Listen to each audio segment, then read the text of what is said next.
So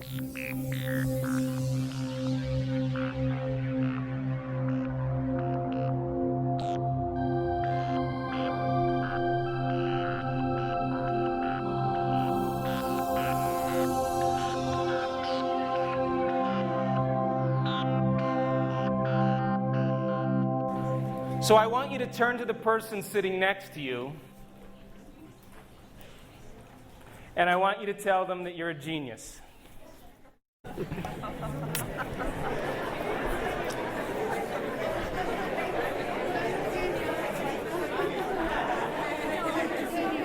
on. All right.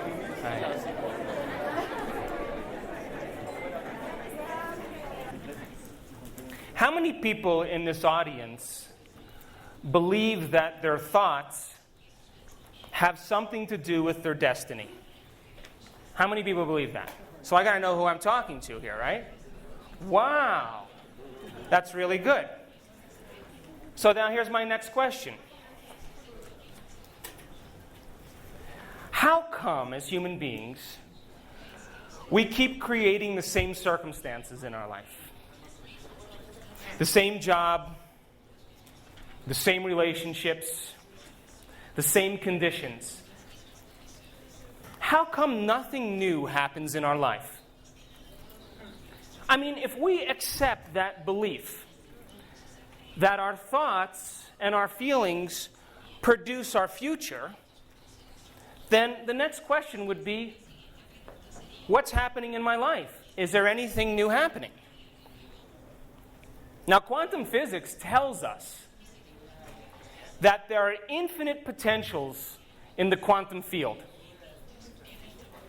In other words, there are innumerable experiences that are waiting as possibility for every single person. And that transcends culture and gender and race and political beliefs and intellectual ability. In other words, if you're alive and your heart is beating and you have a brain, you're creating reality, or you're creating your destiny based on how you're thinking and feeling. And nobody is excluded. Isn't that nice? So, how many people here saw the movie What the Bleep Do We Know? Did you like that movie? You know why you liked that movie? Because it was about you. It was about all of us. It spoke to your potential. It spoke to your possibility to change your mind. Quantum physics tells us, geniuses, that the environment is an extension of our mind. Now, if we change our mind, shouldn't something show up differently in our life? Come on, do you believe that? Yes. Yes. So if mind then is this process of thinking and feeling, then we have to say then that our habitual self that we've memorized as a personality, as an identity, is thinking the same thoughts every day and feeling the same feelings every single day. And yet we're expecting a different result in our life. Isn't that insanity? To do the same things and think the same way and expect something to change? So geniuses, think about this.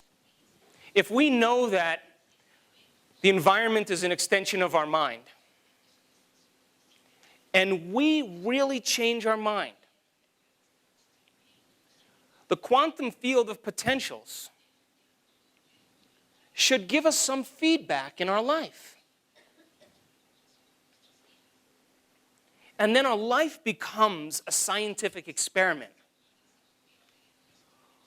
where we get to see that the events and the opportunities that unfold are equal to the way we think or how well we've changed our mind. Now, how hard is it to change your mind?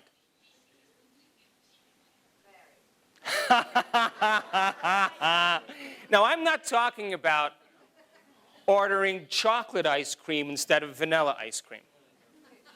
I'm not talking about that. I'm talking about fundamentally mind, body, and soul. Now, every time you have a thought, you make a chemical. And if you have great thoughts or unlimited thoughts or happy thoughts, you make chemicals that make you feel great or feel unlimited or feel happy. In other words, this immaterial thing called thought activates certain circuits in our brain that produce chemicals that signal the body so that we can begin to feel exactly the way we were just thinking. And if you have a negative thought or an unhappy thought or a self-depreciating thought, in a matter of seconds, you begin to feel negative or unhappy or unworthy. That's how fast it works. So the thought then, our thinking, turns on chemistry in our brain and in our body that allows us to feel exactly the way we were just thinking. Now, the moment we begin to feel the way we're thinking, because the brain is in constant communication with the body, we begin to think the way we're feeling, which then makes more chemicals for us to think the way we feel, and then feel the way we think the way we feel, and feel the way we think. And this process of thinking and feeling and thinking creates a state of being. Then we say, I am unhappy, because I thought unhappy thoughts and I felt unhappy. And then once I was feeling unhappy, I started to think more unhappy thoughts, which makes me feel more unhappy. And this process of thinking and feeling and thinking creates the state of being, listen closely, in which we memorize an emotional state that we call our identity. I'm guilty. I'm suffering. I'm unworthy. I am insecure. And as this process of thinking and feeling continues, if we can't think greater than how we feel, we'll never change. And if feelings become the means of thinking, and we can't think greater than how we feel, we're caught in an identity. To change, to truly change, is to think greater than how you feel.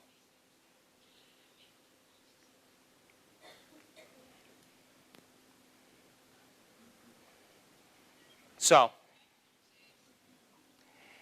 imagine now. Let's suppose you were thinking and feeling and thinking guilty thoughts that made you feel guilty. Just making it up. And the moment you begin to feel guilty, because you're feeling guilty, you begin to think guilty thoughts because you're feeling that way, which then makes more chemicals for you to feel and then think and feel. And you do that, say, for, I'm going to be conservative, 20 years.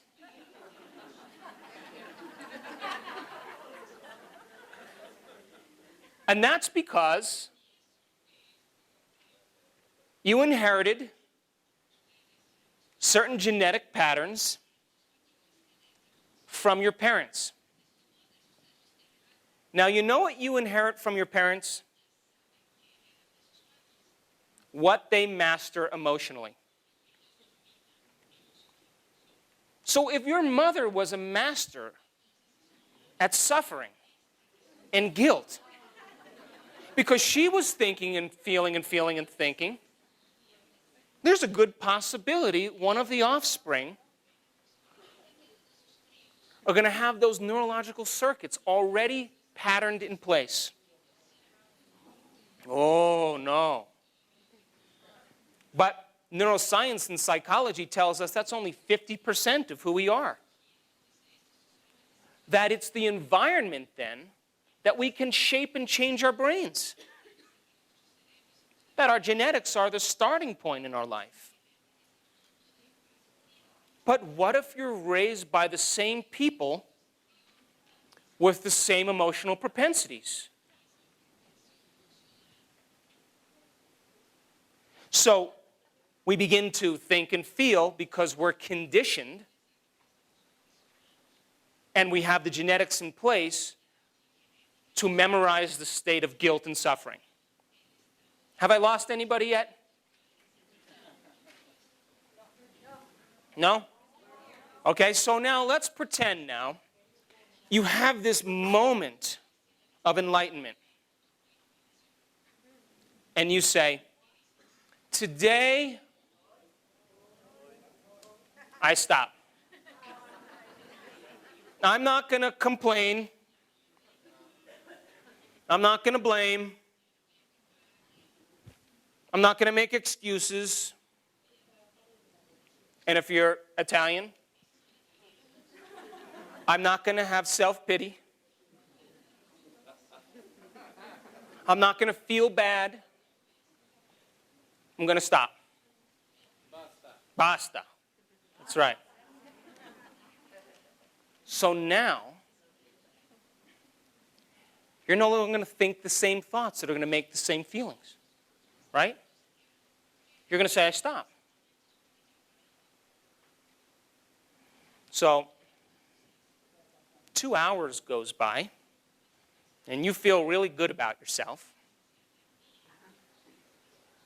But now the body,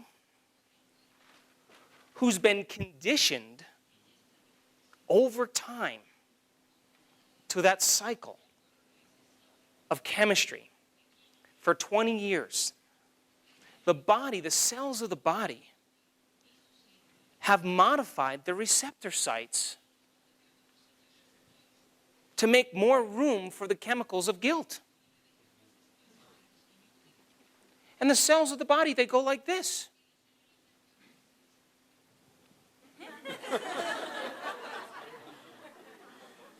What is she doing up there?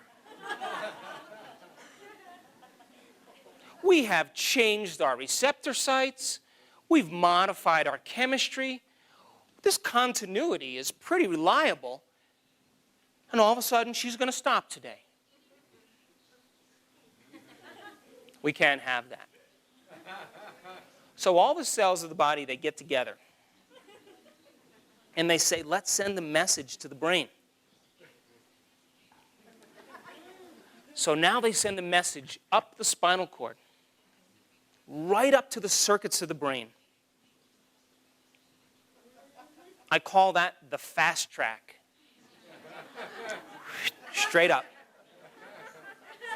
Now, at the same time, the chemistry of the body, the chemistry of guilt has lowered.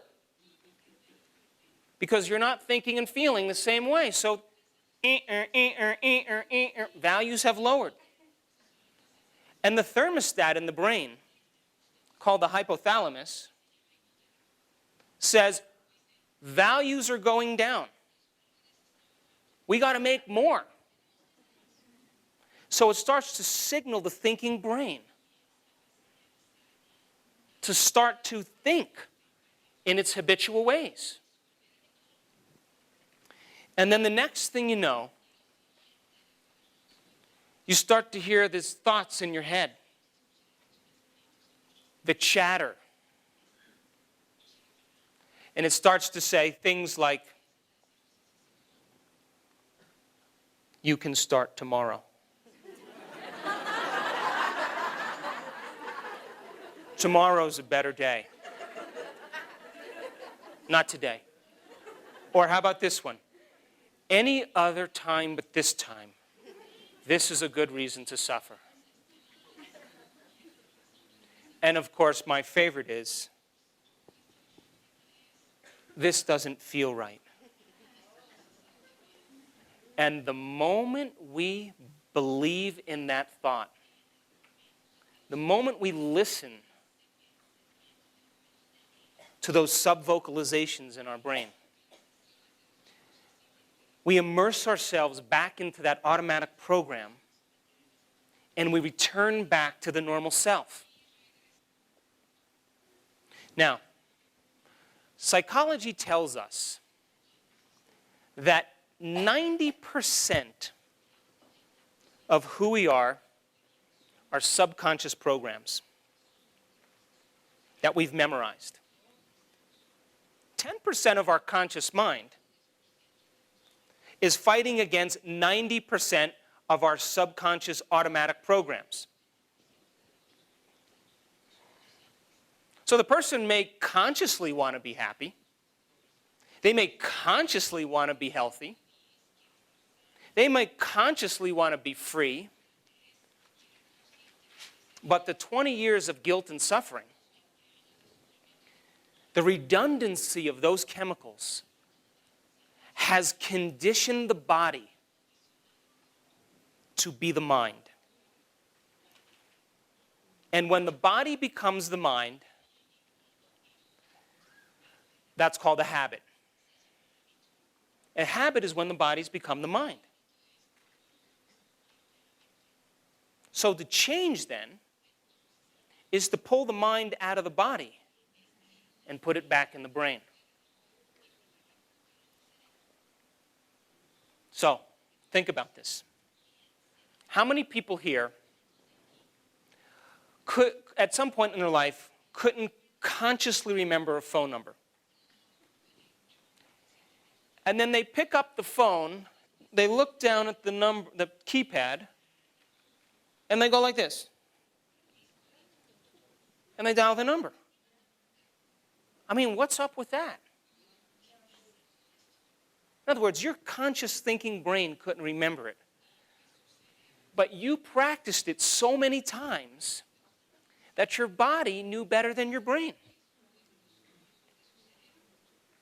Now, that is where our emotional reactions exist. That's where our personality and our behaviors stem from. Memorized automatic programs. And psychology tells us by the time we're 35 years old, the identity, the you and the me, the personality is completely formulated. Which means we have memorized a set of behaviors, a set of attitudes, a set of beliefs, a set of perceptions that are unconsciously programmed within us. So the person may consciously want to be happy, but their body has been conditioned to be the mind, and it's conditioned to be unhappy. So the mind and the body are in opposition. And when mind and body are in opposition, and the body has been conditioned to be the mind, the servant, which is the body, has become the master. And the master has gone off to sleep for 20 years. And now the master wants to get back on the throne. What's the servant going to say? Where you been? You don't know any of this stuff. So mind and body in opposition is the biggest reason people can't change. And when the conscious mind is going against 90% of that subconscious automatic state of mind, and when that program runs, when the automatic program begins, it's so memorized that it only takes a stimulus from the environment, from a person or a thing, or a stray thought in our own mind, and it cranks the program, it starts the program, and we go unconscious. So how awake are we during our normal day? So then, how do we change? I mean, how do we begin to make conscious what was unconscious? Because when that automatic program runs, it's like when your computer, how many people here, when your computer all of a sudden starts doing crazy things, the programs, and you start going, the windows start coming up and the program's gone out of control? Yeah, all the time. So the conscious mind trying to change that automatic program would be like you yelling at the computer, hey, stop, stop. The computer is going to keep doing what it does. It doesn't change. So we have to learn how to get into the program, into the operating systems, and begin to unlearn that state of mind and relearn a new state of mind. So then you can begin to see why our prayers aren't answered. If a person prays with intention to be free with their mind, but their body has been conditioned to guilt, mind and body, their whole being is not in the prayer. So when we said, rejoice in your prayers, it means then that you have to condition the body with a new mind. And when mind and body are working together, the heart is open. When mind and body are working together, the power of the universe is moving through us. And so then, you know, I'm so happy to see so many men in the audience. Because when I lecture, most of the time it's women. But you know, Latinos, they have a great balance between their head and their hearts. They really do.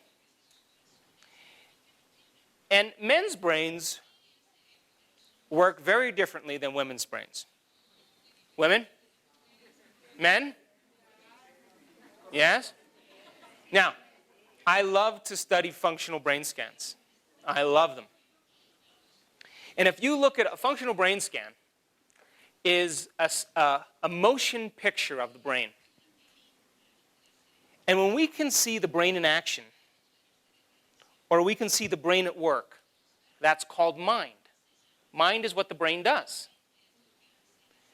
And with functional scans, we can see how the brain and mind are working. Now, ladies, if you look at a functional brain scan of a man resolving a problem, very single-minded, very same pattern. And if you say to the man, I'll give you a little hint to help you solve the problem. If you give them the hint, the scan doesn't change. You know, like when your husband's driving along and you're lost, and you say the map says this, and he doesn't listen, he goes the way he thinks he should go. That's because men are very single-minded. Single-minded. Single-minded. Intentional. Clear. Single-minded. That's why when they go Christmas shopping, they go out and they buy one present. They come home. They cross the name off the list. They wrap the present, put it under the tree, go back out the same day, hunt again, buy the second present, come home, cross the name off, wrap the next present. Very linear, very methodical. Most of the men are very serious right now. That's the male brain. Now, men's brains are wired for intention, for activity, for single-mindedness. Now, if you look at a functional brain scan of a woman resolving a problem, oh my God. Gentlemen, it's like a lightning storm going on in there.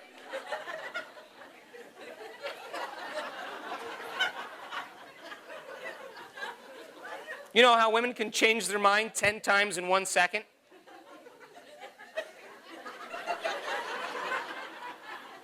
I was in a relationship with a woman one time, and when she started talking to me, I'd say, wait, tell me what you're going to say last first. Because I don't have a lot of time. Oh, I'm having fun now. So, women's brains genetically, gentlemen, men were hunters. Go out, provide, come back, protect. Simple, basic rules. Awareness in terms of protection and survival. Women's brains, because they took care of the young, because they took care of the whole, everybody. When they made decisions, they considered everybody. The youngest child to the oldest woman, and everybody in between. They considered the whole. They considered the community. And so their brains work in a very holistic fashion. They're considering all possibilities at the same time. And because they consider the whole, or they consider the community, that's why, gentlemen, they communicate so well. Yes? And women come to conclusions differently than men without going through the methodical process. They trust their feelings. They trust their intuition. They're in touch with their emotions. They can surrender. Listen to this. They can surrender and trust an outcome without logically going through the steps that the man does. And any wise man, by the time he's 45, doesn't take counsel with a woman who's older and wiser is missing a great opportunity. So now listen, think about this. Women's brains are wired for the whole, for trusting an outcome, for the intuitive process, to surrender to a concept. So that's why when they go Christmas shopping, they go to the stores and the men are walking behind them and they say, oh my God, let's get 2 of these. And let's get 3 of those. And let's buy those for next Christmas. And let's get that for our trip to Venezuela. And the man says,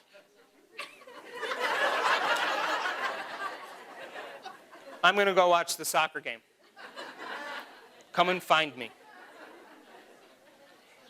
So now think about this. What are the 2 ingredients? By the way, there's a reason I'm telling you this. What are the 2 ingredients for creation? Thought and feelings. What are the 2 ingredients for creation? Intention and surrender. So men's brains are the reason I use so much science in my lectures, is to get men to trust in an outcome they can't perceive with their senses. To surrender to the quantum field. Even though you can't see it or smell it or taste it or feel it or hear it.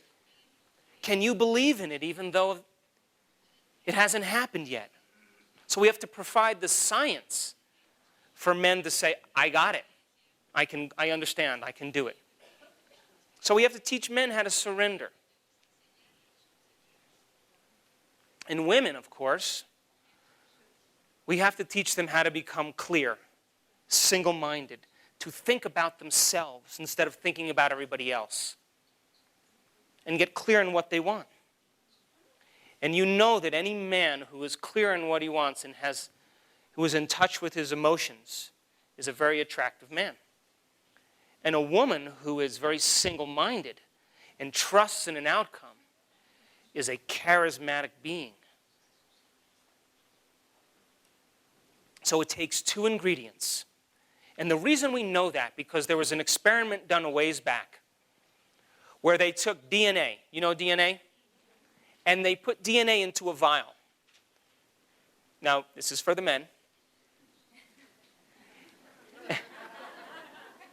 And they said, we want you to intentionally, in your mind, these were with a group of skilled people who could pray.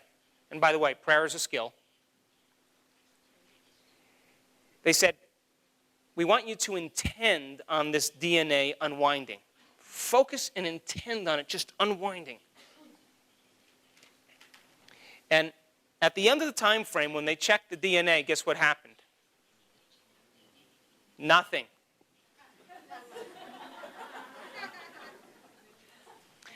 Then they took a group of people and they said, listen, we want you to move into an elevated state of joy and emanate goodwill and inspiration. Just do that around the DNA. And guess what happened to the DNA? Nothing. Nada. But when they said, now, we want you to intentionally focus on that DNA. We want you to move into this elevated state as if it already unwound. And feel how you would feel in that state of heartfelt emotion, of joy. And when they combine those two ingredients, thinking and feeling, 25% change in the DNA.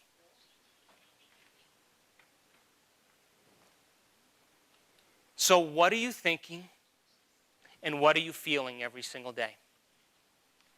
Because your thoughts are the electrical field that you produce. That's intention. And how you feel is the magnetic field that you produce. And so our thinking and feeling produce an electromagnetic field around us that affects every single atom in your life.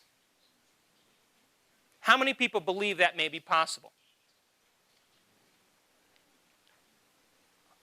Gentlemen? I'm not done yet. You got to see it to believe it. You got to believe it to see it.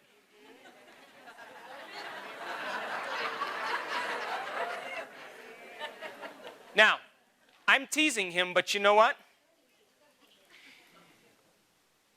Our repetitive thinking and feeling, our repetitive behaviors, the concept in neuroscience.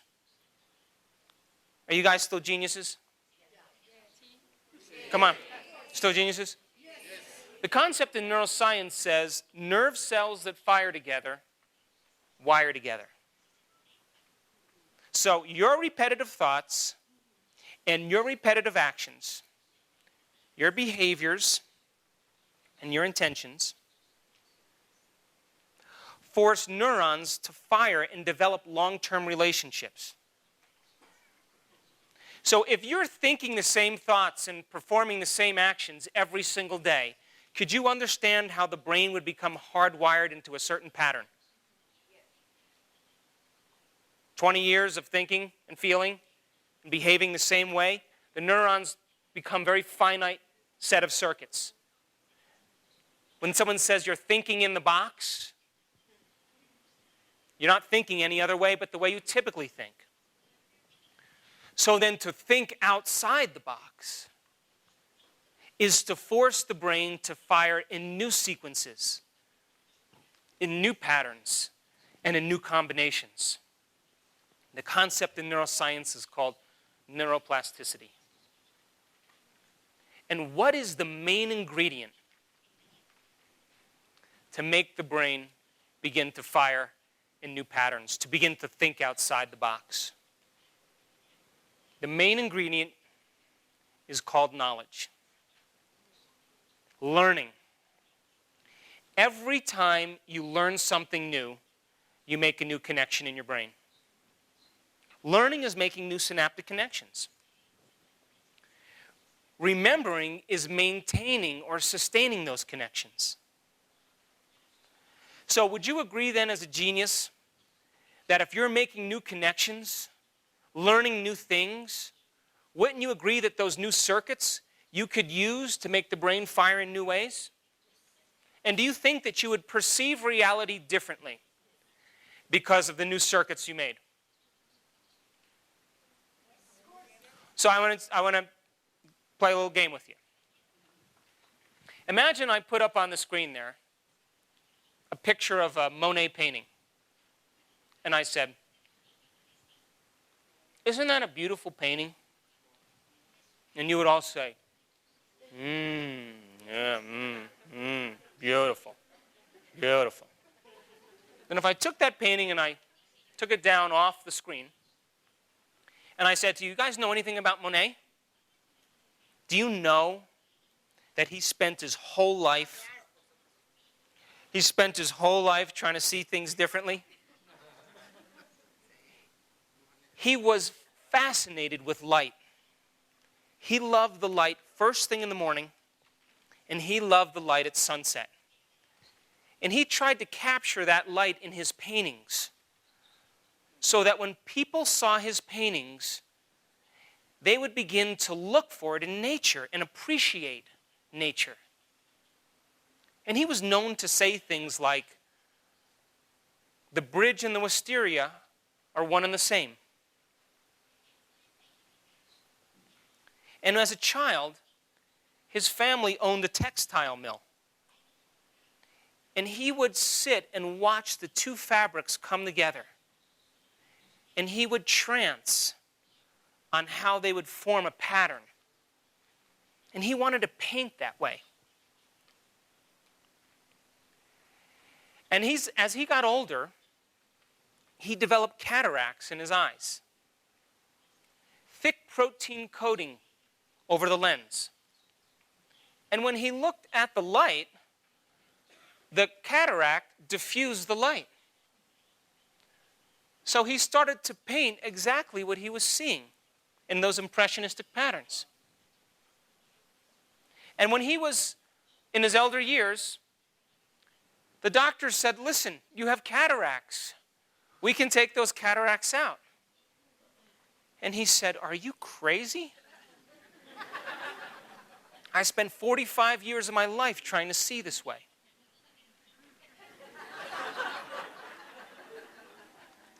Now, if I put that painting back up on the screen, would you see it differently? Come on. What's changed? Your mind changed. You made new connections, and because you made new connections, your brain is firing in new patterns, new sequences, and new combinations, and you're perceiving what always existed, but your brain wasn't wired to perceive it. Now, do you think you perceive reality based on how your brain is wired? What's the difference between the wine connoisseur and the person who drinks wine out of a box. The wine connoisseur had learned about wine.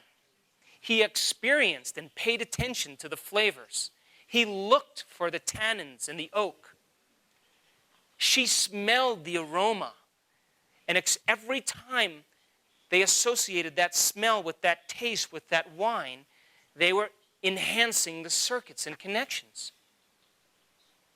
And the person who drinks box of wine doesn't care about the taste. They want the high. And if you gave that Cabernet Sauvignon to the box of wine person, they don't have the circuitry to perceive reality the way the connoisseur does. Now, the person who lives in guilt and the person who lives in suffering, their circuits have fired and wired together to form a community of neurosynaptic connections, just like the wine connoisseur, more intricate circuits. In other words, their brain is a reflection of their mind. So would you agree then that the person who reads Braille, who's blind, and their two fingers is where their mind is? And they've fired and wired the same set of circuits in these two fingers mapped in this part of their brain over and over again, so well that more of that real estate in that part of the brain is for those two fingers. And if you did an autopsy of the Braille reader's brain that's correlated with these two fingers, more enriched connections. Because as we fire those circuits over and over again, over and over again, over and over again, there comes a moment where this chemical is released that causes neurons to develop a long-term relationship and sprout new intricate connections, more densely packed jungle of neurons.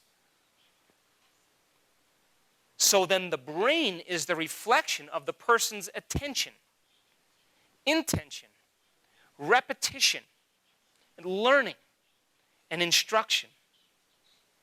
So if the person is insisting on guilt, thinking the same thoughts and performing the same actions, would they have a more densely set of neurological circuits that's related to how they're thinking and feeling? So then here's my next question.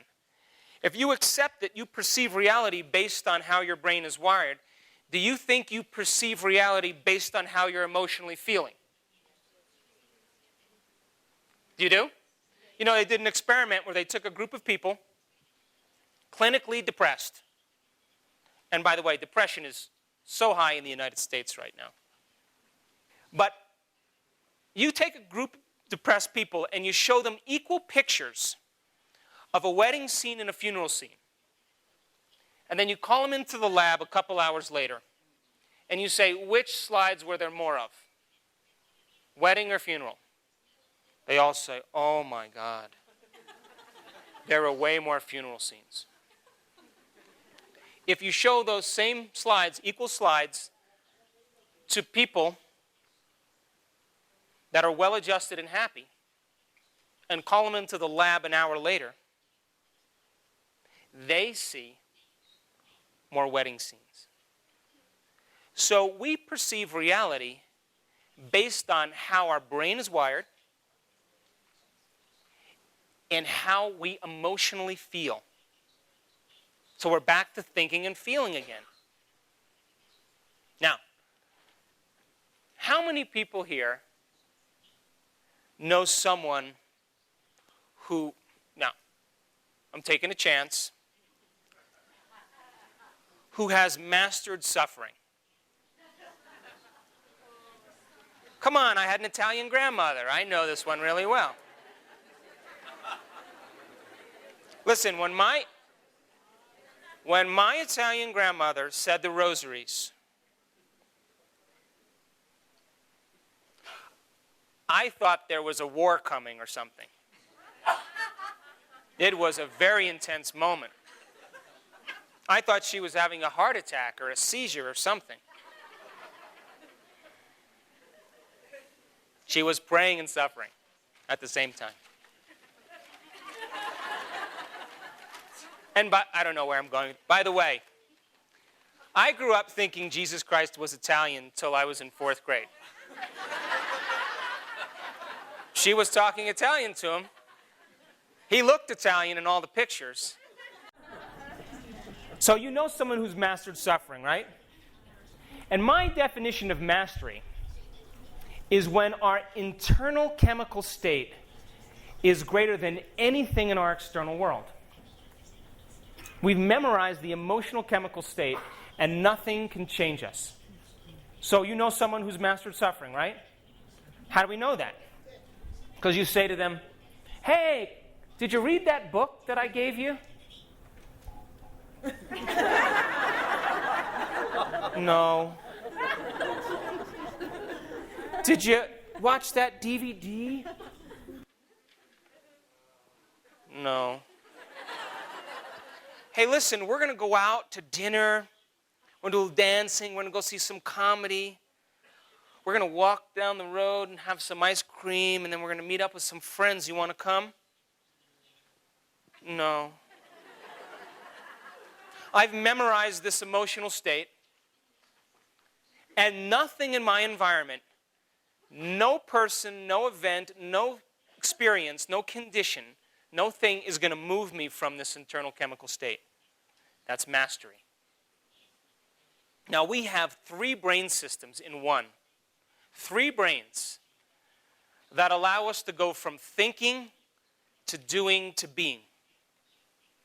And because we have these 3 brain systems, that person moved into a state of being so well that it is now an automatic subconscious state of mind.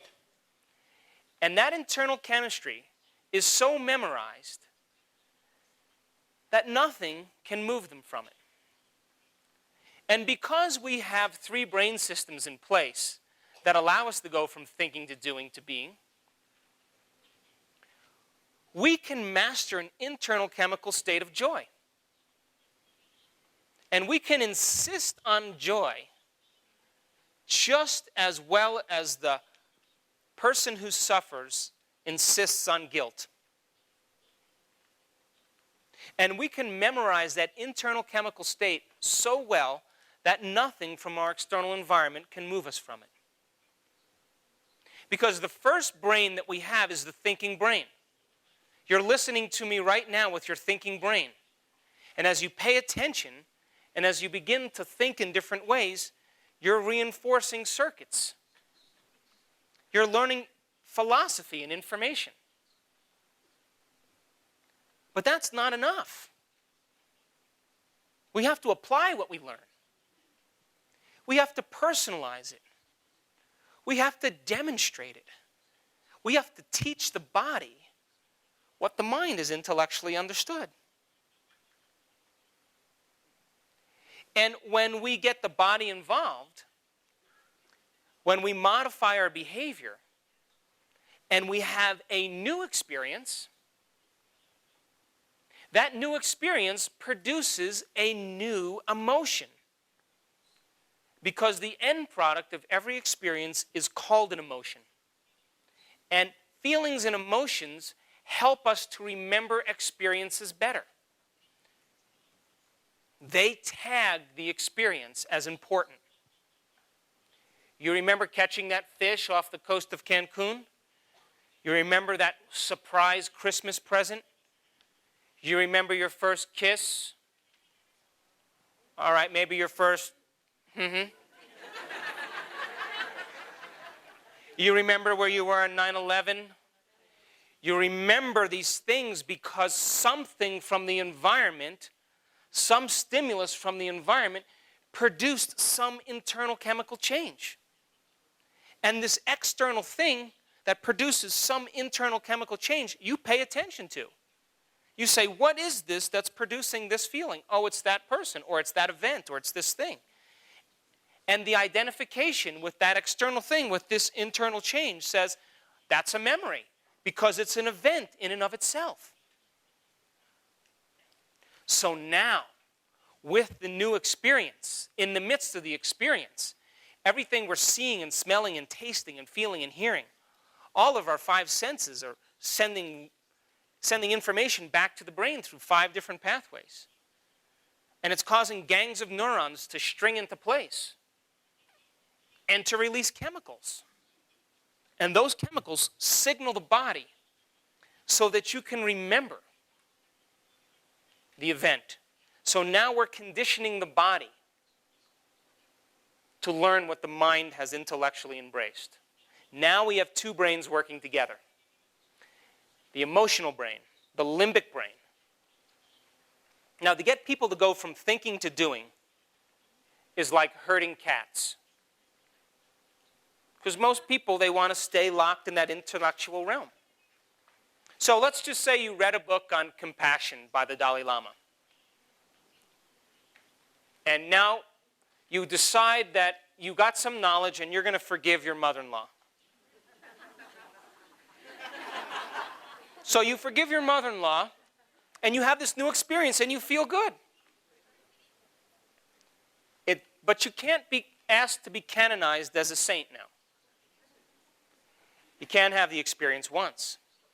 You have to be able to repeat the experience over and over again, over and over again. You got to make it look natural and easy and second nature. And when we repeat it over and over again, we activate that 3rd brain, that subconscious brain, the cerebellum, that is in a state of being now.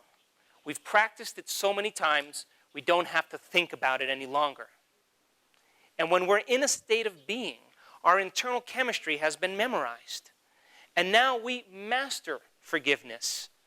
We master compassion. And we don't have to think about it because we are it. So now, living in that state of being means the electromagnetic field that's around us is working in congruence with the mind and the body. The mind and body are working together. And now we're in the natural state of being, and it takes no effort. It's second nature. It's simple. It's easy. And if we can master that internal chemical state, just like the person who suffers, now we're talking about change. Is unlearning that emotional state. What is the emotional state that you've memorized that you've decided that you are as a personality? That's not who you are. That's just some emotion that you think is who you are. So how does that happen? So you have an event in your life. Remember, experiences and events produce emotions. So you have an event in your life when you're 20 years old. And I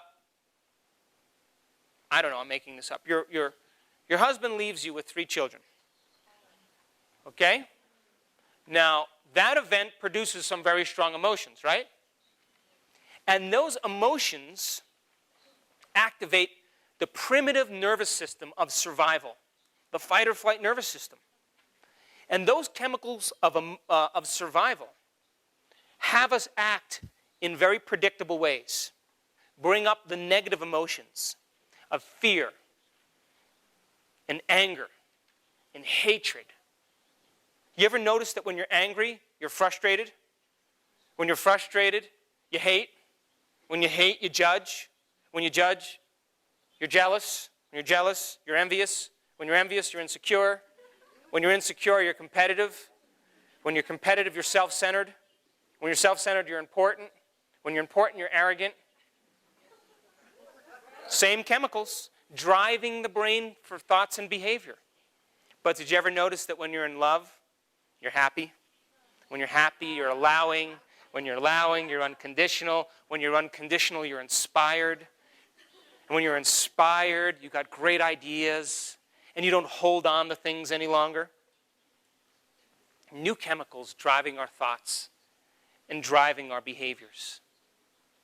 So geniuses. The event happens. You're abandoned now, and you emotionally feel that feeling. Now listen to this. What people don't know is that as they remember the event, 2 years later, every time they remember the event, they produce the same chemicals in the brain and the body as if the event was happening. So your memory of the event signals the body. Suffer. Suffer. Suffer. Suffer again. Suffer, suffer, suffer. So the redundancy of that, it goes event, produces memory. The memory then has an emotion that attached to it, and that emotion is called a feeling. So then every time the person thinks of the event that produces the memory, it reproduces the feeling of suffering. And they do this for years. The thought, the memory, the suffering. A year goes by, forget the thought, just the memory and the suffering. The memory and the suffering. The memory and the suffering. Forget the memory. Let's just suffer. That's who I am. So who are you? You say, who are you? Oh, let me tell you who I am. I'm the person who's suffering because my husband left me with 3 kids when I was 20 years old. And I'm going to tell you all about it. And as I tell you all about it, I'm going to work myself up into this state so that I can reaffirm my identity.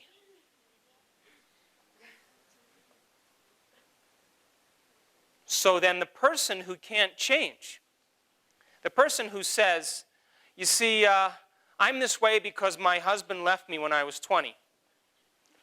What they're really saying is, I can't overcome my attachment or my addiction to this emotion.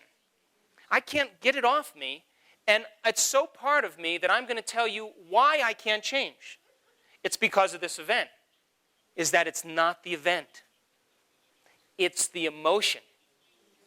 And when we overcome the emotion, and we have a healthy life and a new marriage and a great lover that we never knew we could have, and someone who's self-supportive and has brilliant ideas and is not needy. Oh my God, you think you care? You say, I'm so glad my husband left me. Because I got something great now. But the person who holds on never has the experience. Now, let's play a little bit, all right? Let's suppose, by the way, you're a great audience, I want to say that. So great, so great, so great.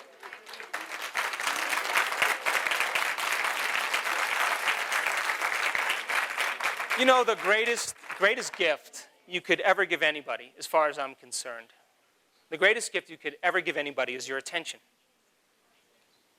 How often do we give our attention to somebody, our true presence of mind? That's the greatest gift you can give anybody. So I'm honored, by the way, that you're paying attention so well. So can we play a little bit more? Geniuses? Let's suppose now your husband, before he left you, was abusive, was disrespectful, treated you less, but you had thoughts about that, you had experiences about it. He left you, and you reviewed, you thought about, oh, I should have said this to him, and in that time he did that, and you're thinking and feeling, and you're conditioning your body to be the mind of suffering. And you're neurologically wiring the circuits in place to memorize these hardwired circuits of suffering. The brain is reflecting how you're thinking and feeling and acting. Now let's just suppose we take your ex-husband, we put him in a straitjacket, we wrap him up, we put him in a cannon,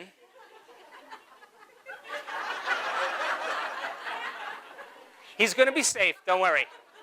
He'll be safe. And we shoot him to the moon.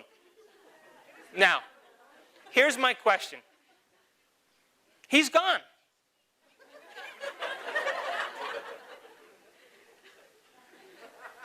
Would you agree that your brain is still wired for suffering?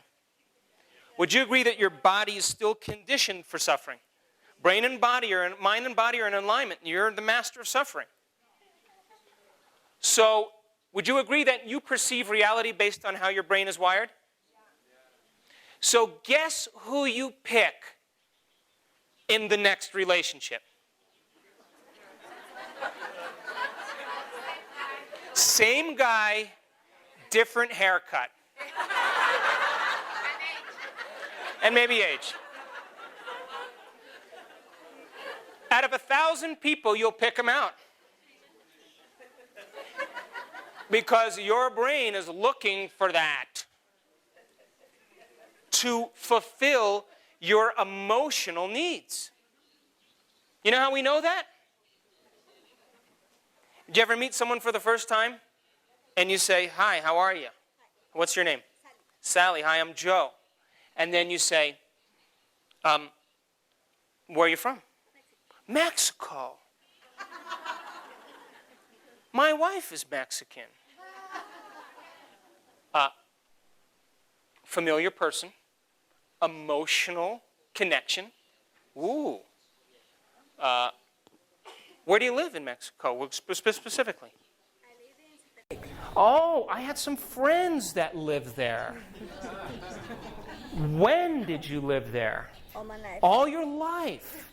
Well, I was there from 2002 to 2004. Do you know those people? I don't. You don't? Well, I know these people. You know, I went to a wedding, and were you at that wedding? No, I wasn't. Yes, I was. Yeah, you were. Oh, we have a familiar event. Emotional connection. You own those things? I own those things too.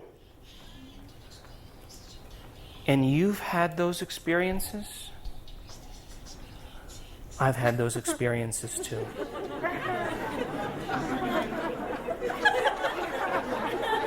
I like you. If emotions are the end product of experience, and we share the same experiences, wouldn't we share the same emotions? Come on, geniuses. We have an emotional connection if we know the same people, if we've done the same things, if we've been to the same places at the same time. Hey, and you've suffered as much as I've suffered. Hey, we got something in common. As long as you don't change, we're going to have a great relationship. Right? Right? So, now let's just say, let's just say you have a person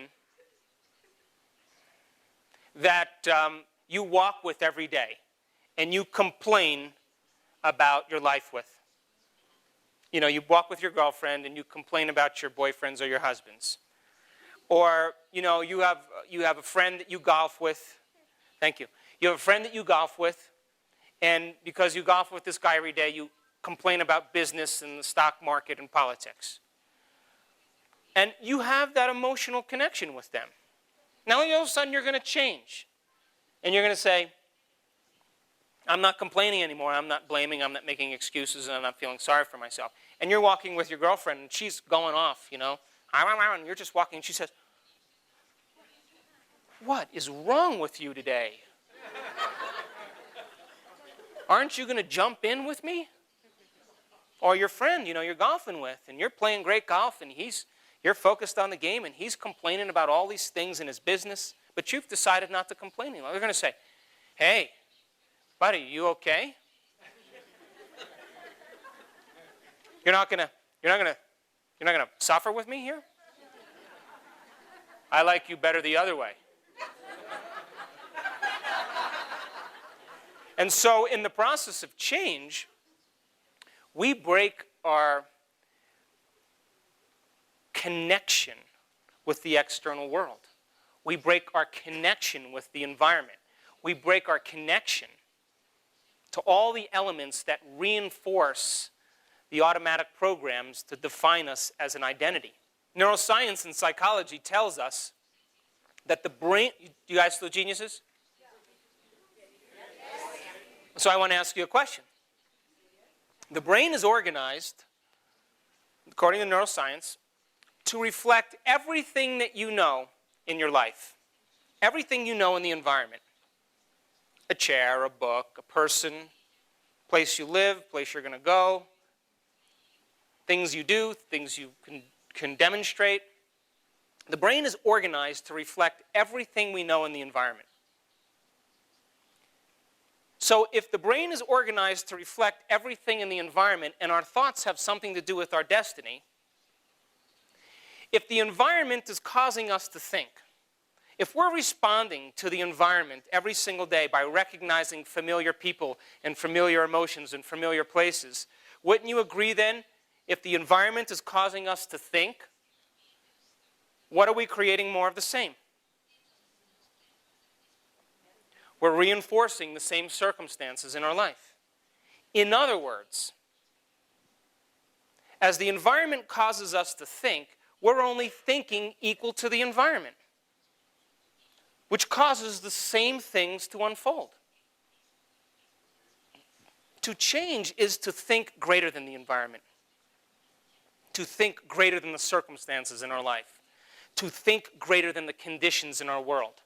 And by the way, geniuses, that's what we admire in history, the great people in history. Whether it was William Wallace, Mahatma Gandhi, Martin Luther King, charismatic leaders, Queen Elizabeth, they all said the same thing. They all said, you see, I have this dream. I have this vision. I have this idea. I can't get it out of my head. And, you know, even though this dream hasn't manifested yet, I can't see it yet.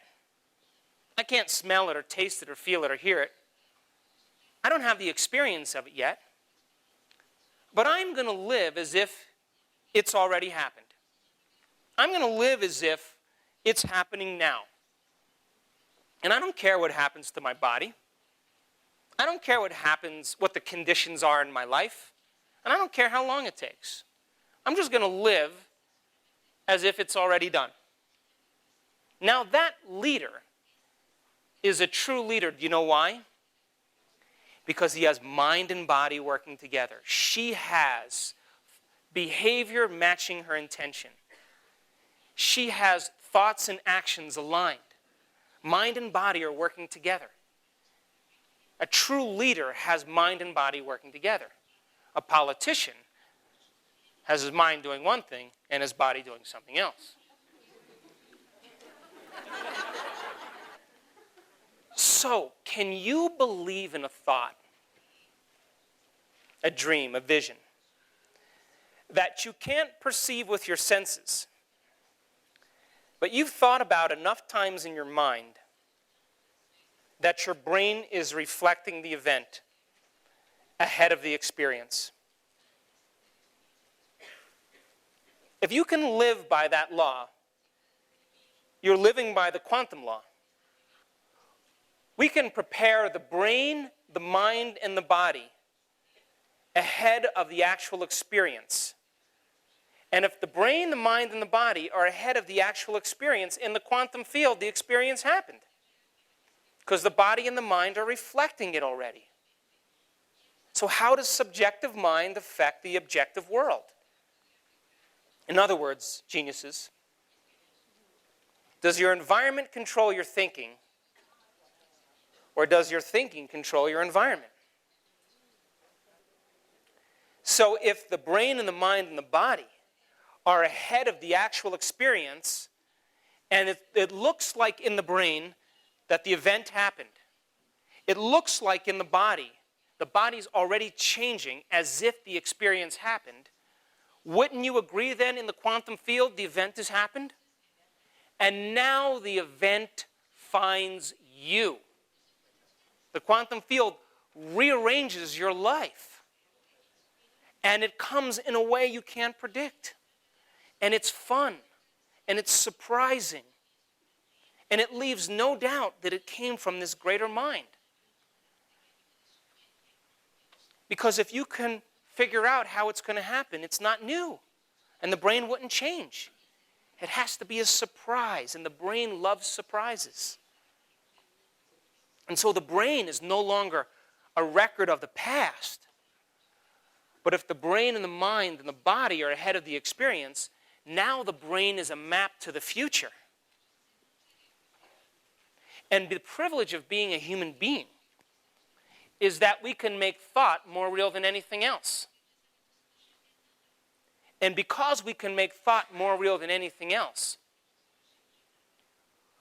the thought can become the experience. And all it takes is training the brain and the mind. And when we get truly serious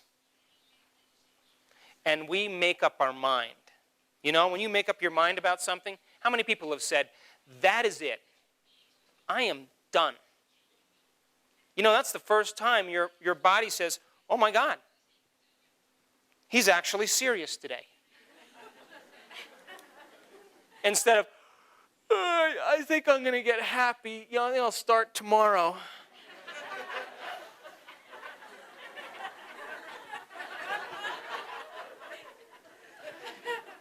But why do we wait as human beings for crisis to happen for us to get serious? Why do we wait for tragedy before we make up our mind? Before we say, that's it? Great leaders in history never waited. They were possessed.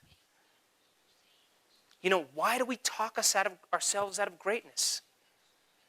We talk ourselves out of greatness because, you know, just because you have a thought doesn't necessarily mean it's true.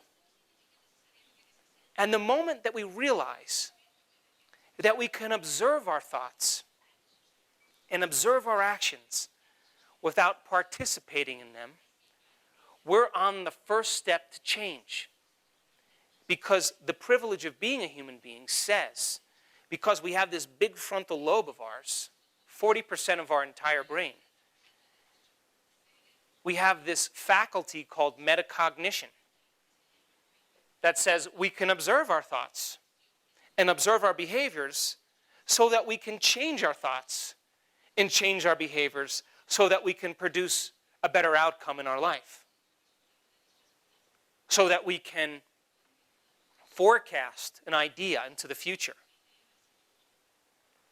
We can modify our behavior to do a better job. So the people in history that were great, they didn't wait for evidence. Their brain and their mind and their body were ahead of the event. And, you know, when we live with that type of idealism, we are believing in thought more than we're believing in the conditions in our world. Now, what is your definition of prayer? Isn't prayer believing in thought more than you believe in the environment?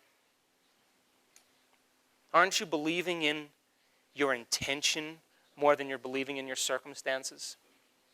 And because we all share the same brain anatomically, what do we do when we get in trouble in our lives? We all do the same thing. We eliminate the environment. We want to think without the environment. We want to close our eyes and say, this is what I want. I want this. And I'm going to intend on this. I need a change in my life. And I'm going to keep intending on this until some supernatural power comes in and reorganizes my life to reflect my intention. So prayer is a skill. And the skill is that we practice it and move into an elevated state of mind so that mind and body can work together. So, but we can't just do that like, you know, if we just talk about this without doing it, I call it dinner conversation. You know, good dinner conversation. Nobody's really changed. You argued concepts and everybody's going to go back to doing what they do. So we wait for crisis to show up Because crisis means you don't want to keep your social agreements anymore. You can't go on as business as usual because you're hurting or there's pain. And you got to get serious now because it's your health or your family or your life or your job. But we usually wait for crisis before we act. But if I told you that the body is a protein-producing machine, that skin cells make skin proteins, it's called collagen and elastin, and muscle cells make muscle proteins, it's called actin and myosin, and your stomach cells make stomach proteins, they're called enzymes. So the body is a protein-producing machine. Genes are expressed when they make proteins. Now, what turns on the gene are the chemicals from the brain that push the receptor sites that turn on the gene to make a protein. So if we keep thinking and feeling and feeling and thinking and making the same chemicals that activate the same receptor sites that turn on the same genes, we're going to start to wear those genes out. And you're going to start making cheaper proteins. And as we start making cheaper proteins, you're going to start to age. What is aging? All aging is improper protein production. What happens to your skin when you age? It wrinkles. Less collagen. What happens to your bones? They become brittle. Less collagen. What happens to your muscles? They atrophy. Less actin and myosin. So it's the redundancy of the same chemicals that activate the same genes that cause the body to move to its genetic destiny. So if we're not learning anything new, and we're not having any new experiences, now I'm not talking about eating Ethiopian food,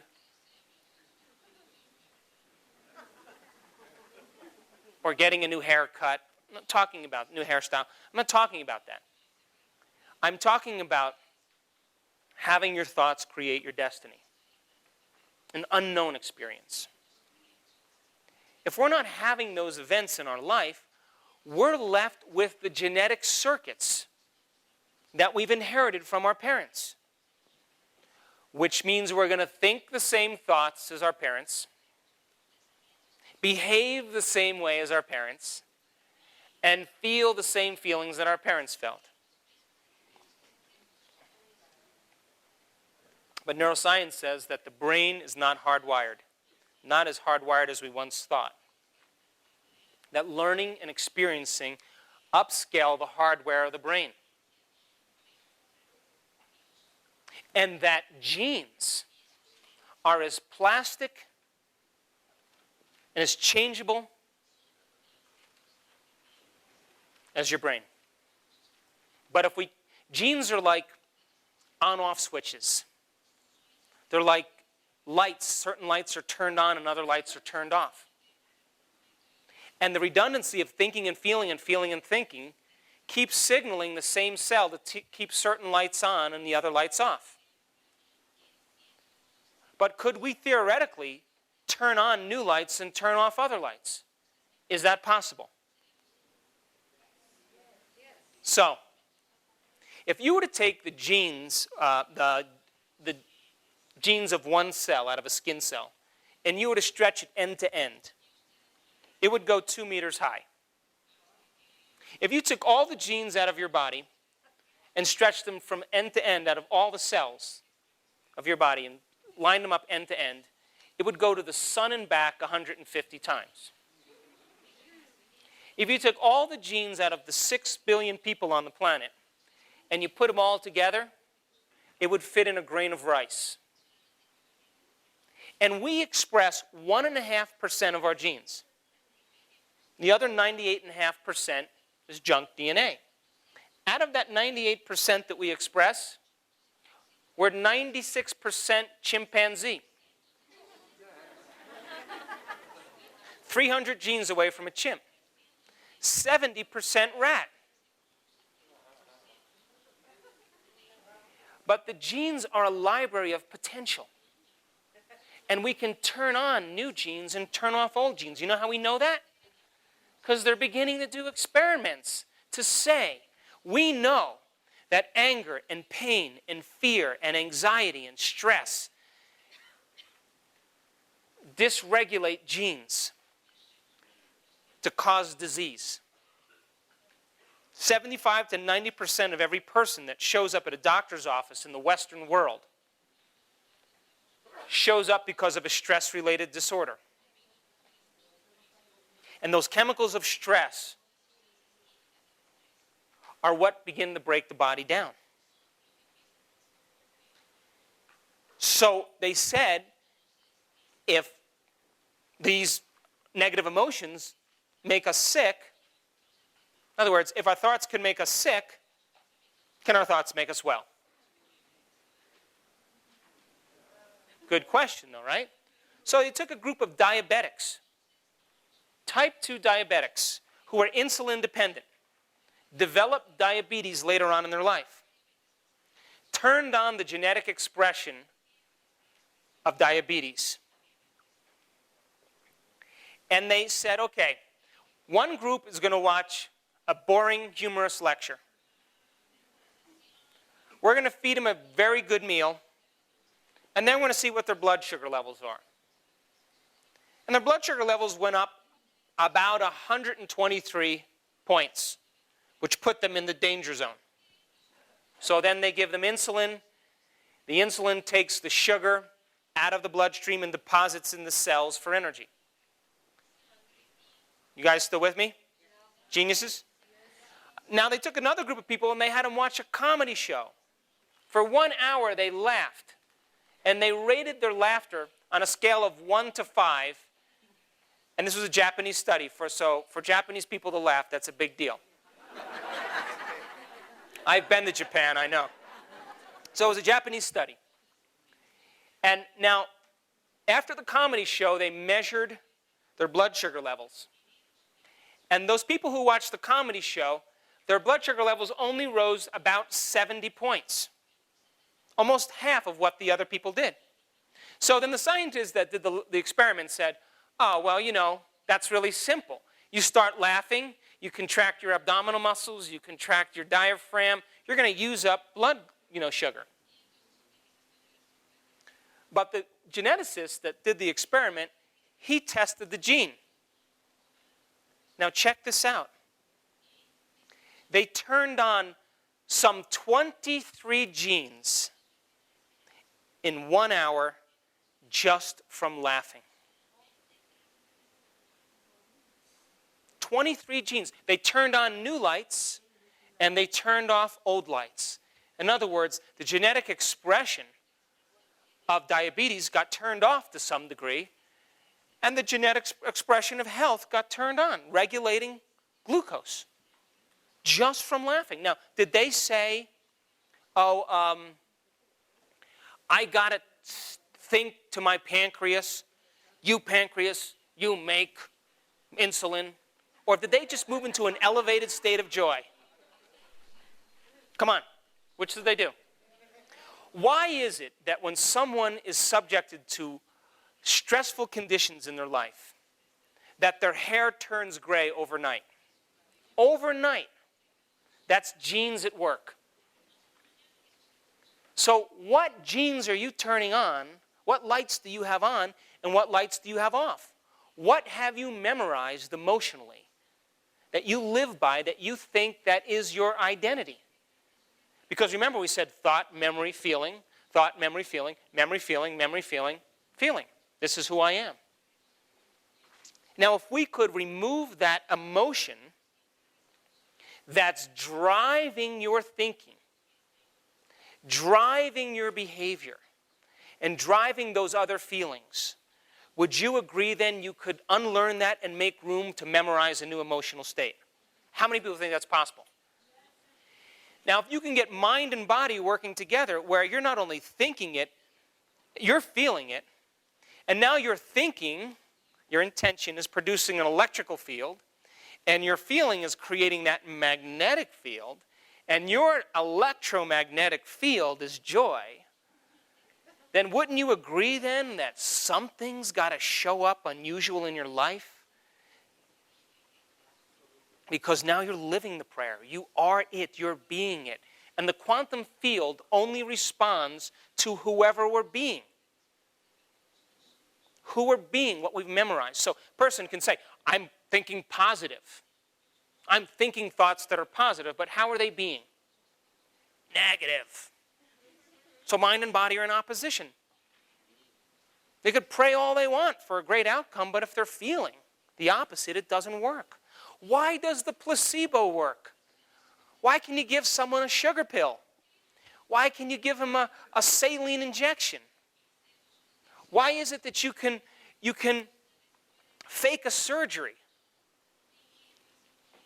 And people over 2 years are still better. Do you know why? Because they automatically started to think that they were better. And then they started to act as if they were better. Then they started to feel better. And their thinking and acting and feeling allowed that infinite mind in us to give life to whoever we're being. Now that infinite mind is in every human being, independent of their culture or their race or their gender or their creed.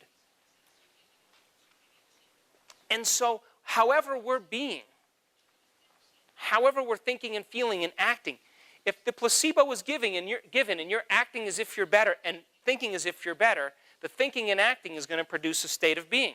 Thinking, doing, being. And then that subconscious mind that's giving us life, that's keeping your heart beating and digesting your food and filtering your blood, that's organizing all the events, it responds to whoever we're being. And it loves us enough to give us life on our terms. That unconditional. So, you may say, well, Joe, that subconscious brain that's keeping my heart beating, in actuality, that's the autonomic nervous system that does that. The automatic nervous system. So then I would say, okay, let's look at the autonomic nervous system. Where in the autonomic nervous system controls the way your heart beats and regulates your blood sugar levels and keeps genes on and genes off? Oh, you have to look in the brain. Okay, let's look in the brain. What part of the brain? Oh, it's in the limbic brain. Okay, let's look in the automatic limbic brain. Let's look in the organ.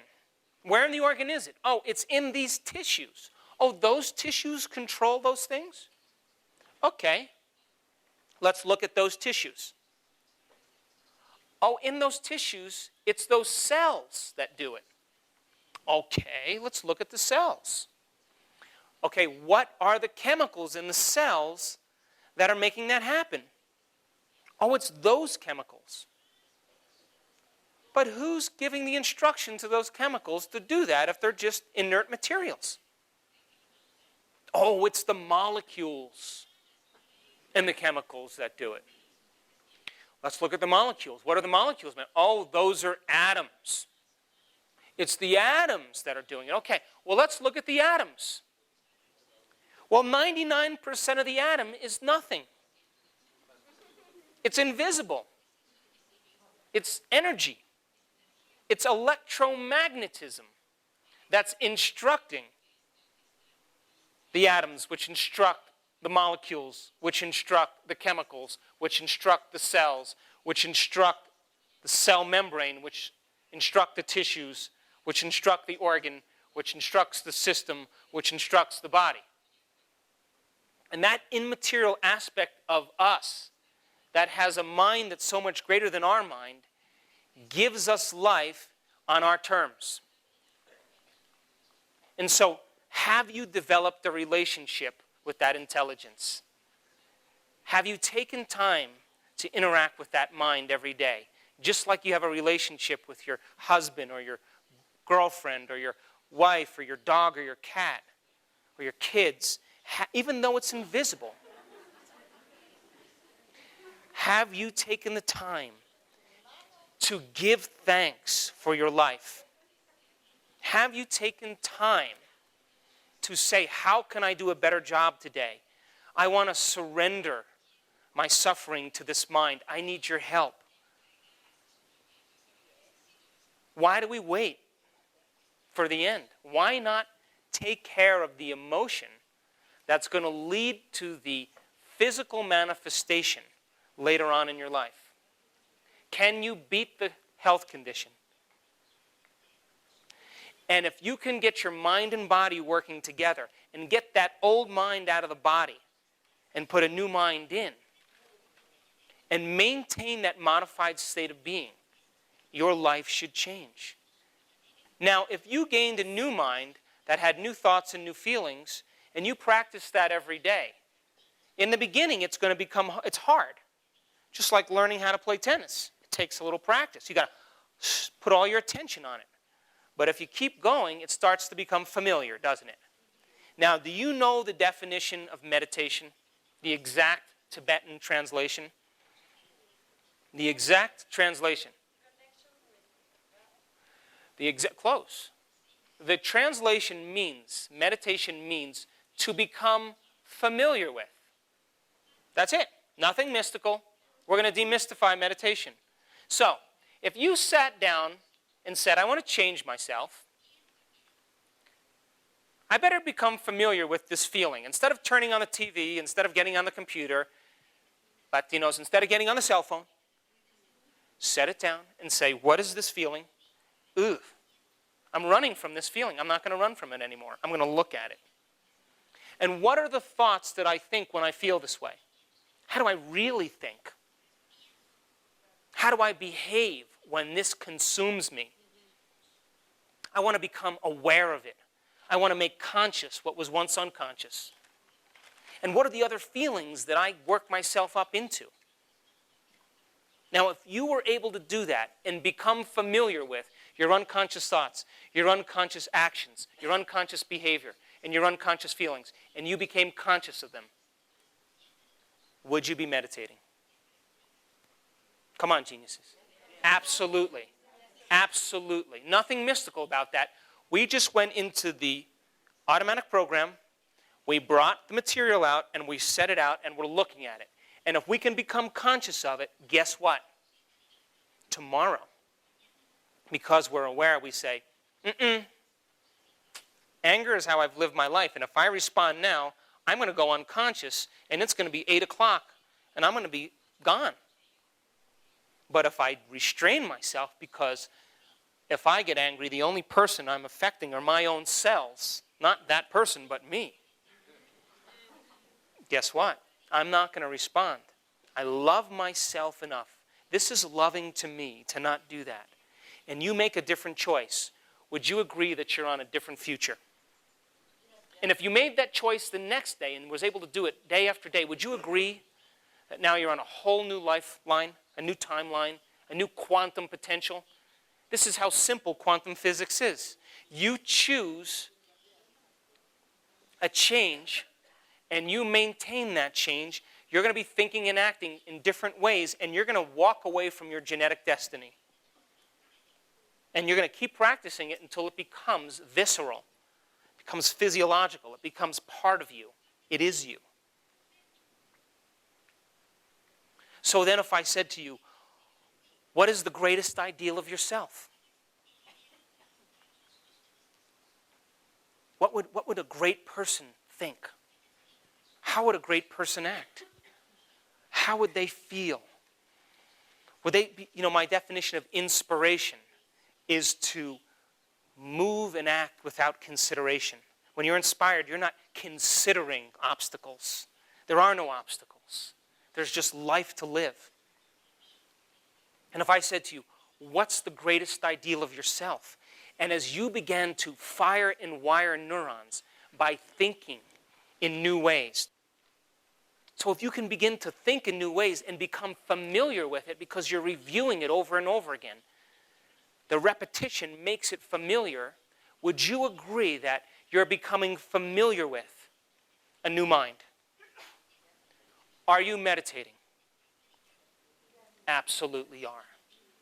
And if you're expressing a new ideal of yourself, would you agree that that infinite mind that's moving through you, keeping your heart beating and digesting your food, and that same infinite mind that's keeping the planets rotating around the sun, do you think it could work a new opportunity for you in your life? It already is waiting. But we have to begin to think and feel differently. That means that you got to put a new mind in your body. And you have to unlearn that old self and relearn that new self. In neuroscience, it's called pruning. Pruning away the circuits. Because nerve cells that no longer fire together no longer wire together. And the hardware of the brain changes. And if you could at the same time think and feel in new ways, would you agree that you would be forming new circuits and connections that would be called sprouting in neuroscience? So we let down the old and we create the new. And not just saying you intellectually understand it, but now you're living as if the experience is happening right now. Now that is my definition of genius. To be uncomfortable in the beginning and to be okay with it. But pursue onward until it becomes familiar and easy and second nature.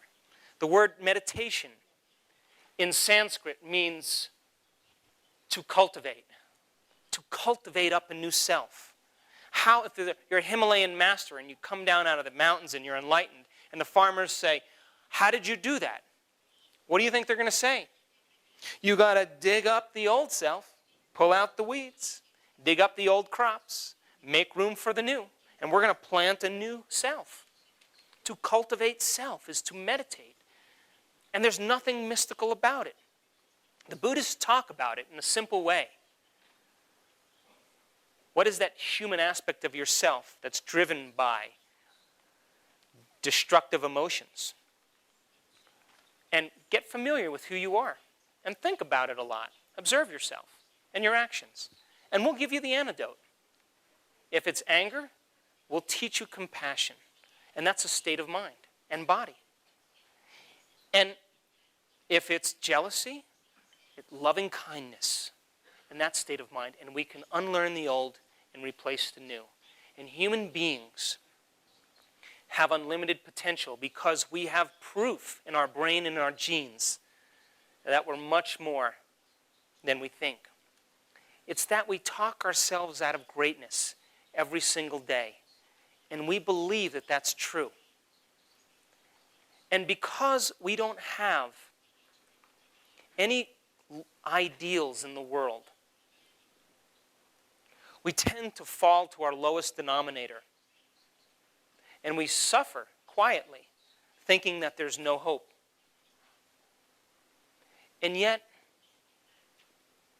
the great people in history understood that they started out unconsciously unskilled. They didn't know that they didn't know. And then they became consciously unskilled. Like, now I know that I don't know. But as they began to learn and they began to practice, they became consciously skilled. But greatness is when we become unconsciously skilled. And when we're unconsciously skilled, then it takes no effort to demonstrate who we really are.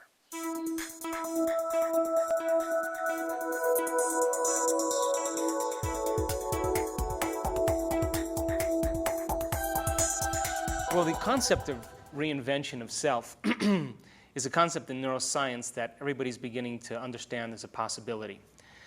So let's talk about this concept called mental rehearsal, and then we'll talk about how it applies to quantum physics. Okay? In other words, if we believe that our thoughts have something to do with our destiny, how does subjective mind have an effect on the objective world? How does subjective mind produce measurable, intentional, objective changes in physical reality? So, They did an experiment a little ways back where they took a group of people who pretty much never played the piano before. They divided them into 4 different categories. In the first group of people, they said, listen, we're going to teach you these one-handed finger exercises, scales and chords. We want you to come every day for 2 hours a day for 5 days.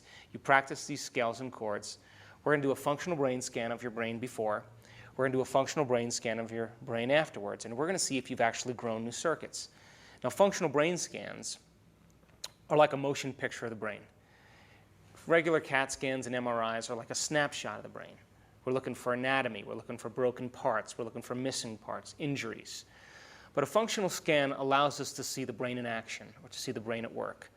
And whenever we study the brain in action, the brain at work, that's called mind. Mind is what the brain does. So they said, okay, to the first group, come and play the scales and chords every single day. And after we do the scan, we want to see if you've grown any new circuits. So the people came and played every single day, and after 5 days, of course, they grew a whole new set of circuits on the opposite side of their brain. Well, that makes sense. If you learn something new, learning's making new connections. You get some instructions. The instruction is to apply what you've learned, to the learn how process, to get your body involved, what your mind has intellectually understood. You're going to reinforce those circuits. If you pay attention and you repeat it over and over again, you're going to absolutely grow new circuits. That's how we grow circuits. So these people grew a measurable amount of circuits in the opposite side of the brain. Second group of people, they said, come for 2 hours a day for 5 days. We'll scan your brain before, we'll scan your brain after. But listen, you come and play whatever you want. And at the end of 5 days, hardly anything happened.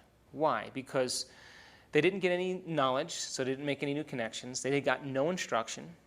They couldn't repeat what they did the day before because they couldn't remember. And of course, they couldn't pay attention.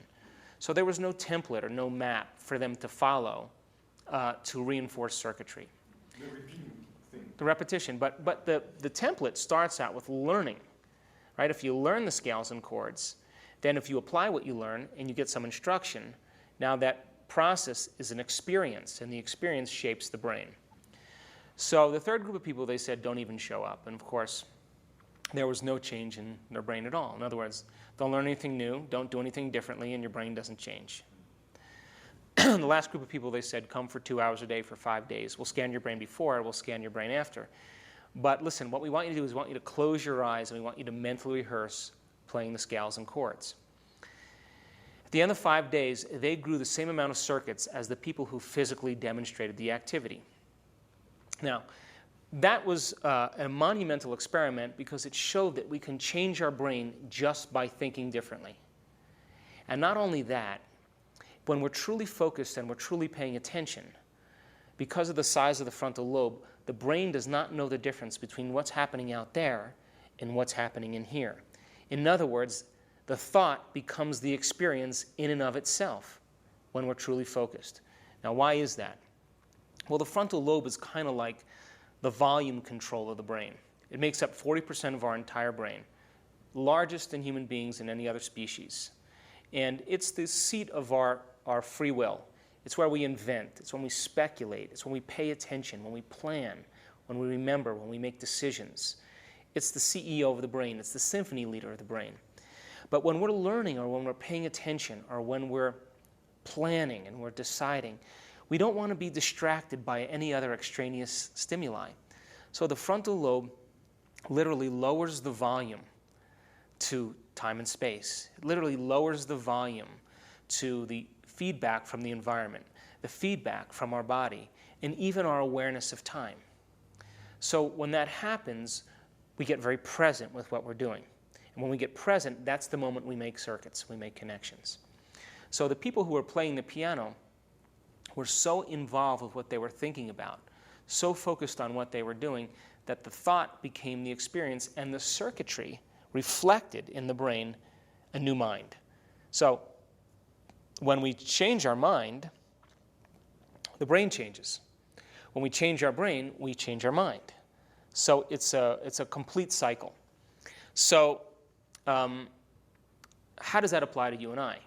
Well, if we asked ourselves, what is the greatest expression of ourself? And we sat down and began to think independent of the environment.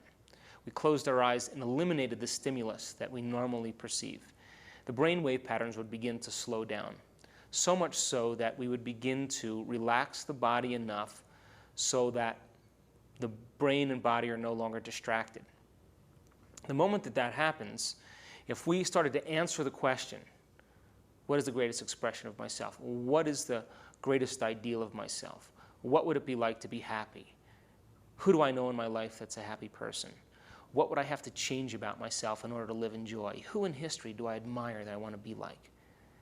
If we had the patience to sit down and answer that question, we would begin to force the brain to fire in new sequences and new patterns and new combinations.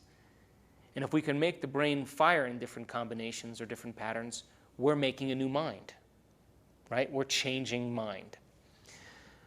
So we can change our brain just by thinking, but you may say, well, what is that? That doesn't really change the body. How does that change the body? Well, they did another experiment where they took a group of people and they said, look, we want you to pull a spring with your finger for an hour a day for 4 weeks. And at the end of 4 weeks, people, when they tested the muscle strength of that finger, there was a 30% increase in muscle strength. Well, that makes sense, right? You put a load on a muscle, there's resistance. You continuously stress the muscle fibers are going to break down, and it's going to grow bigger proteins so they can handle a bigger load. Normal physiology. But in another group, they said, come for an hour a day for 4 weeks, but instead of actually pulling the spring, we want you to mentally rehearse pulling the spring. And at the end of 4 weeks, they had a 22% increase in muscle strength. Now, they never touched the spring. So which means now, in the piano playing experiment, the brain and the mind were ahead of the actual experience of playing the piano. In other words, the brain looked like, if we looked at the brain after they did the rehearsal, the brain looked like they actually physically played the piano. So the brain was ahead of the actual experience. In the finger exercise, now 22% increase in muscle strength never touched the spring. That means now the brain and the mind and the body are ahead of the actual experience. So how does that happen? Again, the concept in neuroscience, nerve cells that fire together, wire together. You fire the same thoughts, think the same thoughts over and over again. The neurons continuously fire, they continuously fire. There comes a moment where the neurons release this chemical. It's like a miracle grow. It's like a fertilizer. It's like a glue that causes neurons to develop not only a long-term relationship with each other, but sprout more intricate connections. So now there's a more refined network of neurons, a greater capacity for mind, a greater intention, which sends a stronger signal down the central nervous system, and it's their mind that literally moves that spring. So then you say, well, it didn't change the body physically. There was no physical changes in the body, but the finger was actually stronger. So they did another experiment where they took a group of men that they asked them to come and mentally rehearse curling a dumbbell in their mind over and over again. And at the end of the experiment, these men had a 13% increase in the size of their bicep, and they never touched the weights. Now we're seeing now that through rehearsal, through the proper rehearsal, we can prepare the brain, the mind, and the body to be ahead of the actual experience. Which means then, if subjective mind is going to have an effect on the objective world, if the brain and the mind and body are reflecting the event as if the experience happened, it means in the quantum field, the experience finds us. Because the brain and body and mind are prepared for the experience. Now the problem is with most people, they're so conditioned by the environment that to think without the environment, they realize how conditioned their mind is to pay attention to the extraneous stimuli that they've been conditioned to pay attention to. So the virtual world crumbles for them, or crumbles for us, I should say, when we're distracted by stressors and events and people and things we have to do, because the stream of consciousness is interrupted with our circuitry that we've developed from our own poor neural habits. So the idea then is that how do we learn how to pay attention? How do we learn how to get present? How do we learn how to move into a state in which the internal world is actually greater than the external world. Because if we're able to do that, the willful changes that take place, because it has to take will. It doesn't work when you're watching television or you're watching a virtual show, because there's no will involved. There has to be intention. There has to be free will involved, because it's consciousness now which becomes aware of its own actions that's going to upscale the hardware of the brain.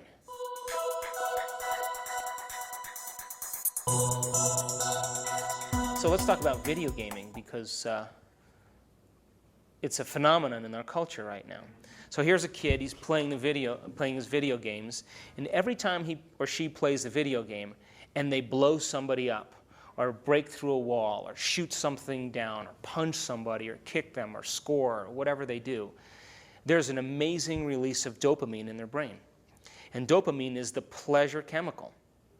And if they're shooting and they're attacking, just like the army folks who are watching the virtual world and producing adrenaline, they're producing adrenaline or norepinephrine in their brain. So now you have the pleasure center being stimulated, and you have adrenaline turning on the brain for super awareness, right? Well, you play that enough times, the next time the child plays, they need a little bit more of a rush to turn on the same mechanisms. In other words, the pleasure centers in the brain recalibrate to a higher level. So now it takes more chemistry, more blowing up, more playing to produce the same physiological high. Now, that's not learning. That's associative memory. That's reacting. That's conditioning. That's impulse reaction. So now you take the kid and you bring them to school. Now learning should be a reward in and of itself. And now the child is not getting the same rush in the pleasure centers. And by the way, the pleasure centers is way higher than most kids. And they're not getting the adrenal glands turned on to cause the brain to be aware and awake. So what do? They fall asleep, or they get in trouble. And when they get in trouble, they have now a hyperactive attention deficit disorder. Well, why? Well, they're trying to produce the same chemistry so that their brain wakes up so that they can feel alive. And so the receptor sites become desensitized, and it always takes a little bit more of a rush or a little bit more chemical hit to be able to turn on those mechanisms. So what happens to the child when they're not playing video games? When they can go out and watch a sunset, or walk with their grandparent, or sit down at dinner and talk to their parents. They're aggressive, or their pleasure centers are so high that they begin to experience this thing called anhedonia, which means you can't get pleasure from anything. And so what do? When they realize that nothing in their environment turns them on, they go back to gaming, or they buy another game that's a little bit further over the top to get the same rush. And hence you see the brain chemistry changing dramatically. And the quickness in the shift in attention spans actually shortens brain activity in terms of the frontal lobe. And it creates kind of like a chronic distractibility, where they're always distracted from one event to the next because their brain has been conditioned that way. So that's not focus. That's actually reaction. And it actually messes up circuitry in the brain.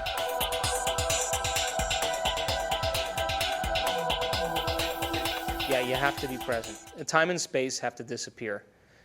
Just like, for example, as you and I are talking, there's a hum over here, but it's not important to us, so our brain lowers the volume to that. And so when we're meditating and we're truly focused or we're truly paying attention, when the frontal lobe lowers the volume to the extraneous stimuli, sensory information from the body, the motor centers in the brain shut off.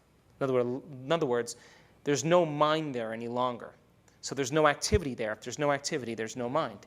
The parietal centers, the circuits for time and space, they shut off. So there is no time. Yeah, the lights go out. So now the only thing that's being processed is the thought. The emotional centers cool down as well.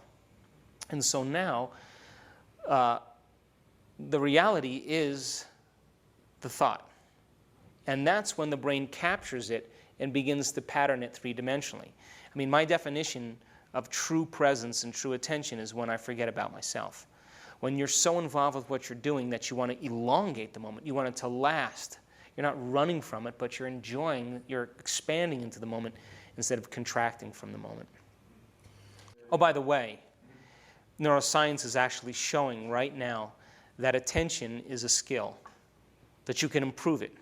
Just like golf or tennis or any other skill that you learn, that the more you pay attention and the more you practice being attentive, the more the brain will change. And the brain will begin to produce brainwave patterns that are more coherent on an electroencephalograph.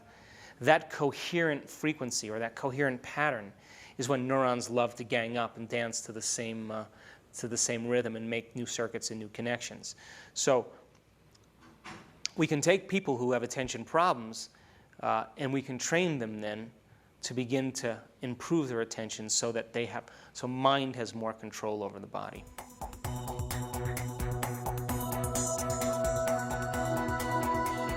Consciousness is our awareness. It's an awareness.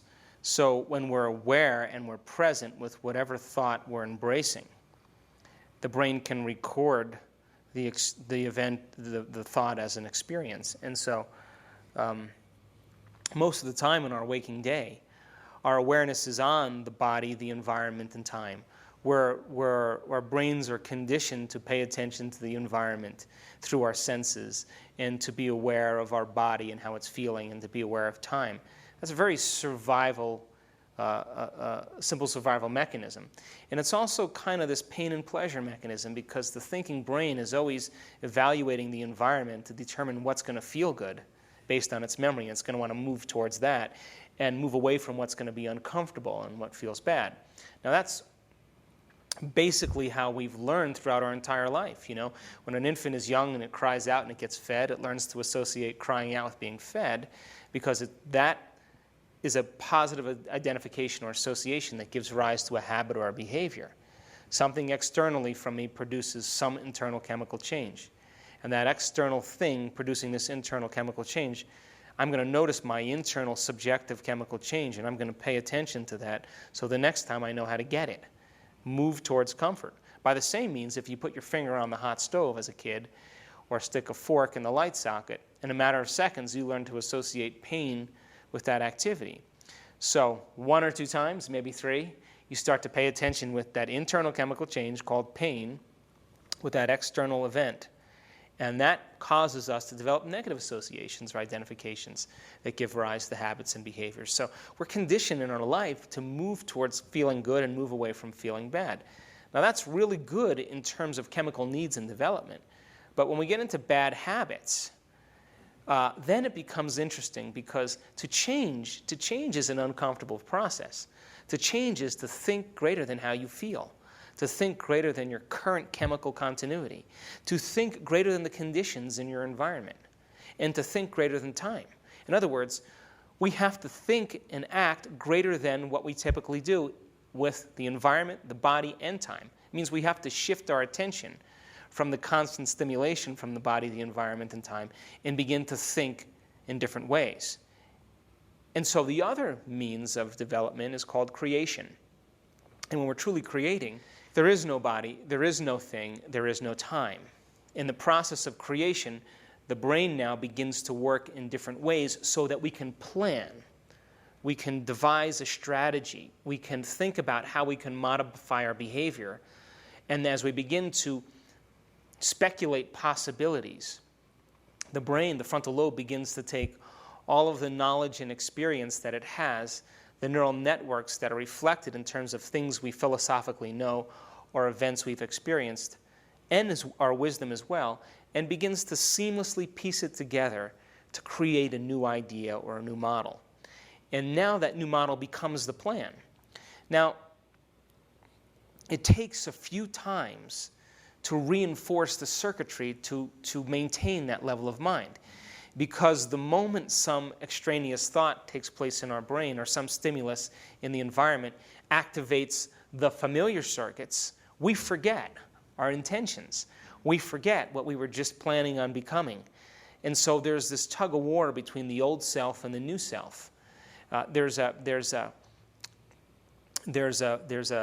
strong pull back to the familiar self. So the importance of retreating from our world at times, retreating from our typical environment, the familiar people and the familiar job, the familiar things we do at the familiar place, no longer letting the environment to control our thinking, and we retreat from the environment. We begin to ask ourselves these frontal lobe questions. That is the reinvention process in and of itself, that as we begin to retreat from the world and we begin to separate ourselves from the typical stimuli, we're no longer acting and activating the same circuits, which gives the brain a chance to think independently of the environment. And as we said last time, that's what meditation is to become familiar with the old self, its unconscious thoughts, actions, and feelings, and become so familiar with it that we can now gain conscious control over it. And then to reinvent a new self and be able to familiarize ourselves with that new mind and be able to reproduce that mind at will and make it look natural and easy. Now we have a new self emerging. And that new self will have a new stream of consciousness that comes with it, and a new set of chemical messengers or messages to the body that signal the body to feel in love or enlightened or inspired or generous or free or whatever we want to do. So we can create a new cycle of thinking and feeling and feeling and thinking that can become a new automatic state of being. But it's important to unlearn the old pattern. And we can't just go for the new without cultivating and pulling out the old and changing the old. So the process of meditation or the process of contemplation or the process of thinking without the environment takes focused concentration. And it also takes learning new things, because when we learn new things, the learning of that new thing creates the raw materials for us to begin to say, I got more building materials for a bigger idea of myself, a bigger dream, a bigger vision for myself or for the world. So that's why the learning keeps the brain active. It's developing new circuits. We're weighing what we know against what we don't know. We're weighing if we believe this, or we're analyzing it, or evaluating it, and we're finding a way to fit it into our neural structures to then build a bigger belief or a bigger perception of the way reality is. And then, of course, as we do that, we're able to then interact with in reality with more machinery to be able to see what's always existed, but we may not have ever seen it because we didn't have the circuitry in place to see it.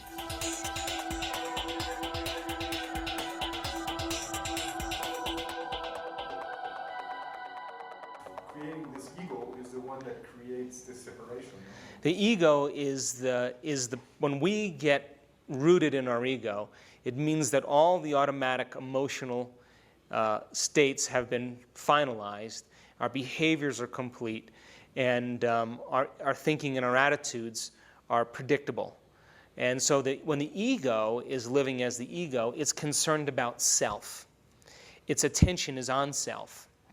And because we have to survive in a culture, in a world that requires us to live in survival, the chemicals of survival drive the ego to push for what it wants, right? To push or force or gain control of, to repel, I guess. To get what we want, we have to use force to get it. Or the opposite, the ego pulls, or it attaches, or it addicts itself to it, becomes addicted to, or needs. So then holds on would be a great word to use. So that's the extremity of the reflection of the way we really are, which is both intention and surrender, thought and emotion, or activity, or focused concentration. The electrical field and the magnetic field become very polarized in the end. And so when the chemicals of stress push us into survival, we're thinking about how we can get what we want for ourselves in a certain amount of time in the environment by using our body, by using our senses, by being animal in a sense, just being overly exerting, pushing. And then by the same means, for certain people, the chemicals of stress drive them into weakness and depression and holding on and contraction, and they're attached. And so they become attached to memories and emotions. But that's the extremity, and the ego works, it holds itself in place with that very large extremity. And so as we begin to grow and change and we move more towards the midline, as we move towards the midline of the ego self, we let go of the extremity of holding on. And we let go of the extremity of pushing for what we want, or controlling for what we want, forcing what we want. And as we give up the extremity of those things, we move more towards balance. We move more towards being whole. And I guess the idea is that when fear is taken away, and aggression is taken away, and sadness is taken away, those primitive negative emotions that are run by those chemicals, we find ourselves in a state of joy. And that joy is the natural state of being. It's the presence of the moment. And so children come in with, unless they're in harsh conditions, they come in with that joy already running through them. So they're not in survival or not concerned about that, so they can be present. And children want to elongate the moment. That's why when you say to a kid, you know, Juanito, come on inside, it's time to eat, they say, I'm not hungry. And then you say, well, it's cold out there, put your jacket on. And they say, I'm not cold. And then you say, well, it's getting late, it's time to go to bed. Well, I'm not tired. Well, come on in and take a bath, you're dirty. I don't care if I'm dirty. Now you say to an adult, come on in, it's time to eat. They say, yeah, let's eat. You say, come on in, it's time to take a bath. Okay, make sure the water's hot. So we're striving for that relief from the moment. We're striving to run away from that discomfort that is now developed within us. And so the children have that because their brainwave patterns are slower. A child that's born is functioning for the most part in delta waves. They're asleep with their eyes open. And they get a little older, then they move into theta. And when they're in theta, all the sensory information is going right into the subconscious brain. But in effect, it's the same thing. What external cue is producing some internal chemical change, and I'm going to associate or identify this little mechanism. And it takes no conscious control to do that. To search for pain or run away from pleasure, not a lot of conscious activity goes on with that. It's actually very primitive and very stimulus response based. And it ultimately comes to the point where you ring the bell and you salivate. It's the same thing. You see the person, you see the event, and your body immediately responds without the conscious mind. There's no conscious mind involved in that type of activity, except in the immediate moment. And the 2 or 3 stimuli in association allows the conscious brain to go to sleep, and it's the body that primarily makes those decisions. So the adult then, as an adult, there are events that happen in our life that we tag emotionally important. Whether your mother tells you you're fat, or your father abuses you, or you get fired from a job for something that you didn't do, or you lose someone that you love, or your husband leaves you with children, or your wife is doing whatever it is, we tag those emotional events as important. And the memory of those emotional events actually produces the same chemistry as if the event was happening. And then that emotional state becomes who we are. Now, the more addicted we are to emotions, or the more attached we are to that emotional identity, the bigger the gap between the way we appear and who we really are. Who we really are is empty and hurting, or unhappy, or suffering. So what we do is that pain is so uncomfortable, we decide to build this identity, to look smart, to be successful, to own a lot of cars, to be pretty, to do whatever we can. And we need the environment, the people in our life, the things that we do, the places we go, where we live, the times we're there. All the environmental information is important to stimulate the brain to create this facade of being a somebody, because it's too painful to be this. So we run from this feeling and we create this identity, this personality that needs the environment to remember itself. So, these people, you go to these places, you belong to these clubs, you do these things, you own these things, you own the boat, you own the car, and all of that you need to remember yourself as the somebody. They're strong ego markers. And so what happens is somewhere in our life, right around the 40s or the 50s, we begin to realize that we can predict the feeling that's connected to all of these things, and none of that makes us happy. So then what do people do? It's the midlife crisis, right? They go out and buy the new sports car, right? Some external thing is going to produce some internal chemical change, and I'm going to use this to make my pain or my emptiness go away. I'm aging, and I don't like myself any longer, so I'll buy the Harley Davidson. I'll buy the new boat. The affair. It could be joining the new social club, the new golf club, and meeting the new people so we feel important. To reaffirm, to try to remember this identity, because without all of this, you're left with this. And incidentally, when we die, and all of this is taken away, all the environment is taken away, we're left with this down here. We're left with that emotional feeling that somebody, and we haven't evolved in a lifetime if we've never owned that emotion. So, you could be the wealthiest man in the world, or the wealthiest woman in the world, and be the prettiest woman in the world, and have all the things you want. But if this feeling doesn't go away in your lifetime, and you don't know how to change that, then at the end of your life, you haven't evolved much at all. So, the people who realize in the midlife crisis that the environment doesn't make them feel good, and by the way, it takes enormous amounts of energy to keep this all going. I call it spinning plates. You got to spin a lot of plates to keep it all going, to run away from that feeling, right? And some people, in the middle of their life, they say, I'm not going to keep my emotional agreements any longer. I'm not going to keep my emotional connection to my husband. I'm unhappy. I'm going to just start not pretending that I'm happy any longer. I'm not going to be distracted by extraneous things so I can continuously run away from this. Some people say the game's up. I quit. And I don't want to keep it all going. And then they just stop their agreements, and they fall down to this person down here. Their family sees that. They take them to the doctor, and they give them a little Prozac, and next thing you know, they're back shaking hands and smiling and pretending like everything's okay. Now, those people who don't do that, and the novelty of the sports car wears off, or the novelty of the affair wears off, or the novelty of the new social club, or going on vacation, when all that wears off, because when they come back and it's over, they're back to that same feeling. They go to the next level. And what is that? That's video gaming. That's drugs. That's alcohol. That's gambling. That's overeating. That's shopping too much. That's pornography. Anything, we'll use anything because people don't know what else is there to make this feeling go away. And as they search for things that are addictive, like drugs produce enormous chemical changes that make the person feel great.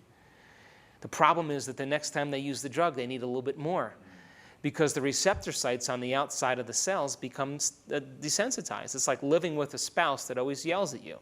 They got to yell a little bit louder to turn on your attention. Well, to turn on the cell, a little bit more chemistry the next time. So instead of gambling for $50,000, we'll gamble for $75,000. Ooh, bigger rush. Whether you win or lose, it was the rush you were looking for. But when they wake up the next morning after the drugs wear off or the shopping is done or the strip club or whatever people do, the feeling's back. So then they think, how am I going to make this feeling go away? And so the external thing with that internal chemical change, just like the baby who looks for milk, is a conditioning that goes on that allows them to become addicted. And so then this gap between the way we appear and who we really are becomes the very foundation of why people can't find happiness in their life. So this is why the law of attraction doesn't work for people, a lot of people, because they think they want to accumulate more things, right? To attract more things, and they think that'll make that feeling go away.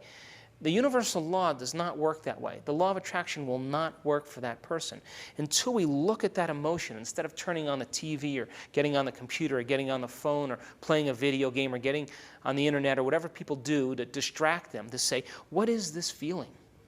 I'm unhappy. I'm empty. I'm suffering. I'm going to look at this feeling. What are the thoughts that I think when I feel this way? What are the behaviors that I perform and demonstrate? And what are the states of mind that I live in? What is my attitude? What are the other feelings that are derived from this? And let's make conscious all of those unconscious thoughts. Now the person is in the process of change. They're pulling out from the unconscious, subconscious, and bringing it to the conscious so that they can gain more control over it. Now, as they begin to make the steps for personal change and unlearning and relearning, what I call pruning and sprouting, the death of the old self and the cultivation of the new self, whatever we want to call that, that emotional memory that they've identified themselves as a personality could have been that same emotional memory from the time they were 12 or 13 or 15, and that's when their life stopped. And that they lived by that same emotion, and that same emotion has been driving their thoughts and behaviors for the last 20 or 30 years, and now they're running away from that feeling by doing all the things, being perfect, being smart, being good, trying to be right, being successful, whatever they do to run away from that feeling. But as we begin to address the feeling and unlearn that feeling, we get closer to how we appear as who we really are. And the energy that's been holding this in place is emotion. And emotion is energy. And as we do this, and we unlearn that emotion, we're releasing that energy back into the quantum field, back into our life. And that energy now can be reorganized into a new reality, into a new life. And so the unlearning process has its effects in the quantum field as well. It's not just so that we feel better, because energy and emotion and the thoughts that are driven by those emotions are the electromagnetic field that affect every single atom in our life. The thought driven by the emotion is the electrical charge, and the emotion driven by the thought is the magnetic charge. And that field that we create holds every single atom in our life in stasis or in movement.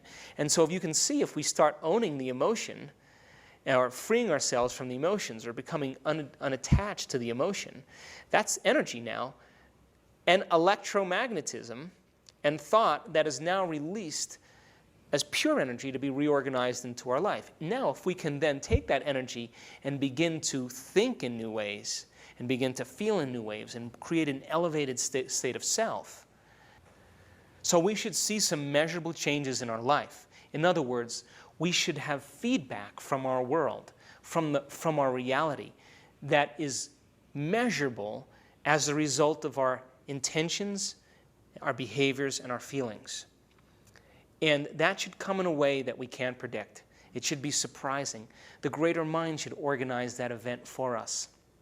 All we have to do is unhook ourselves from that frozen state and begin to become neuroplastic and loose. And so we become scientists in our life then if we play this game properly, because we can begin to track our thoughts and our emotions, our thoughts and our feelings, with the electromagnetic field that we're creating. And if we're maintaining that modified state of mind and body for our entire day, there should be something different that shows up in our world, if not that day, within a certain period of time. And we don't have to force that. All we have to do is live in joy. Because by living in joy, we already said that it's already here. We've already accepted that the outcome has happened, and that's the magnet. Joy is the magnet that draws the events to us. If we create in joy, and then we get up and live in pain, we're pushing that event away from us the whole entire time. But if we create in joy, and then we live in joy, we're drawing electromagnetically the events to us. And so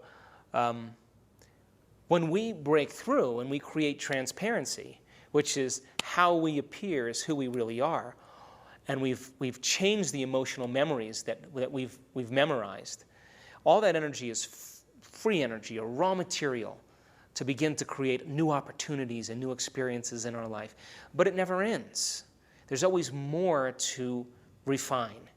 There's always more to get better at. And when we're like this, or close to this, and how we appear is who we really are, and we're happy because we've broken through the chains of our emotional addictions or our emotional habits. And we've gone on when the body has said, I'm tired, or I don't want to do this, or you can start tomorrow, or I don't feel like it.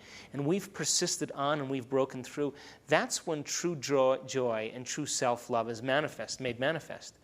And when it's made manifest in that way, and we love ourselves for what we've overcome, then we're happy without the environment.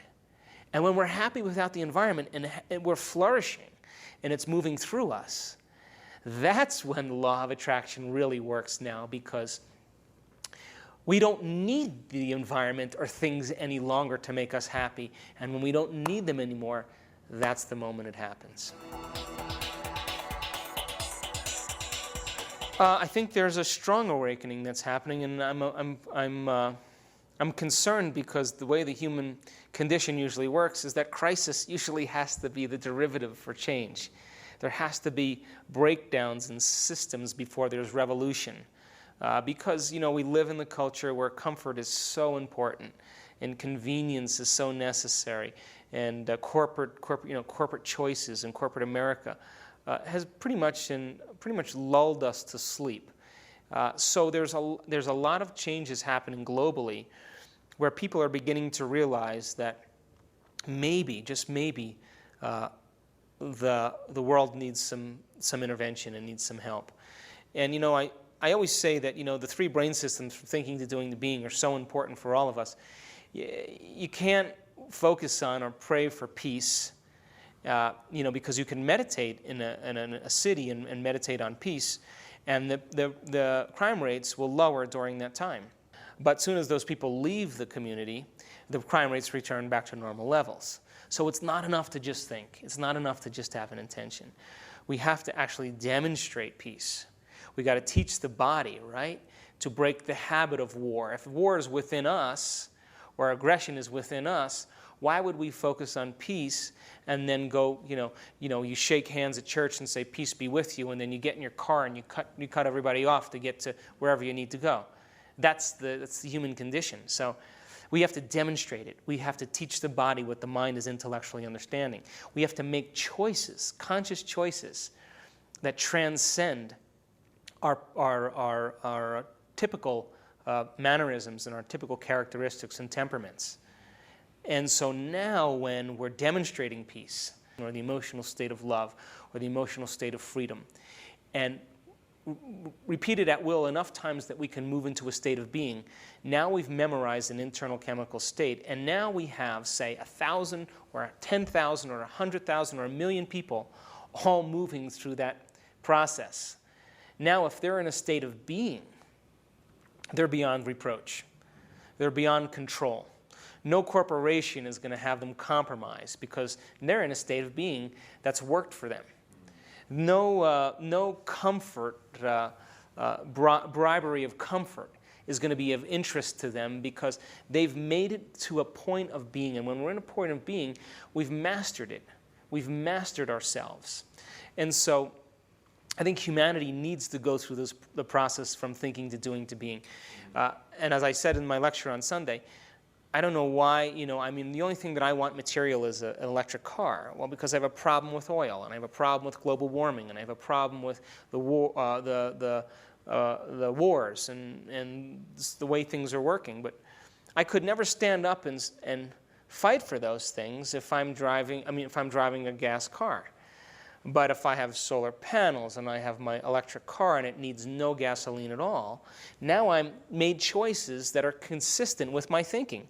Now my intention is in alignment with my behavior, or my behavior is in line with my intention, or my actions are equal to my thoughts. Now my body's getting involved. And if I'm making those choices, and I'm able to make consistent choices within that realm, I will move into a state of being that's beyond reliance.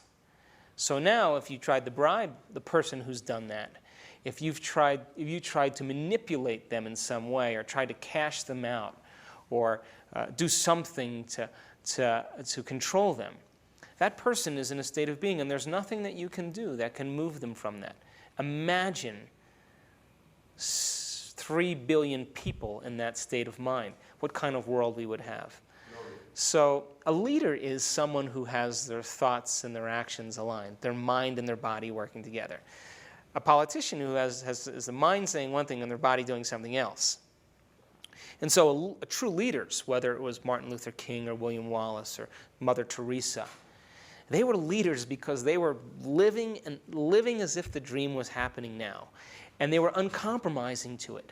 And it didn't matter what was happening in their environment. the circumstances. It didn't matter if someone was threatening their life with their body. They didn't even care about their body. It didn't matter how long it took. So they were beyond survival. They were visionaries. They were creators.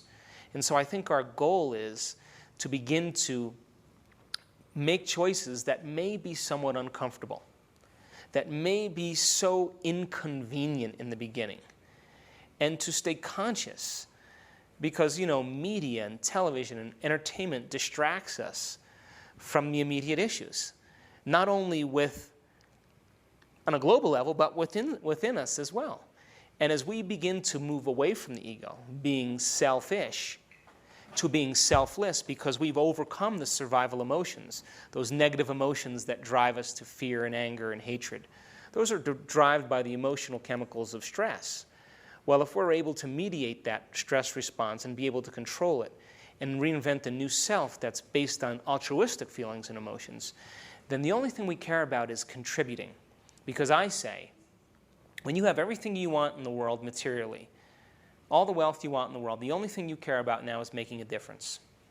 So if you've overcome things about yourself emotionally, then the only thing you're going to want to do is figure out how you're going to make a difference in the world, how you're going to contribute, how you're going to be selfless. And if we have enough people working on themselves within that realm to become selfless and being contributed, considering the whole, making decisions to include everybody instead of just the self, we would see pretty dramatic changes taking place in this world.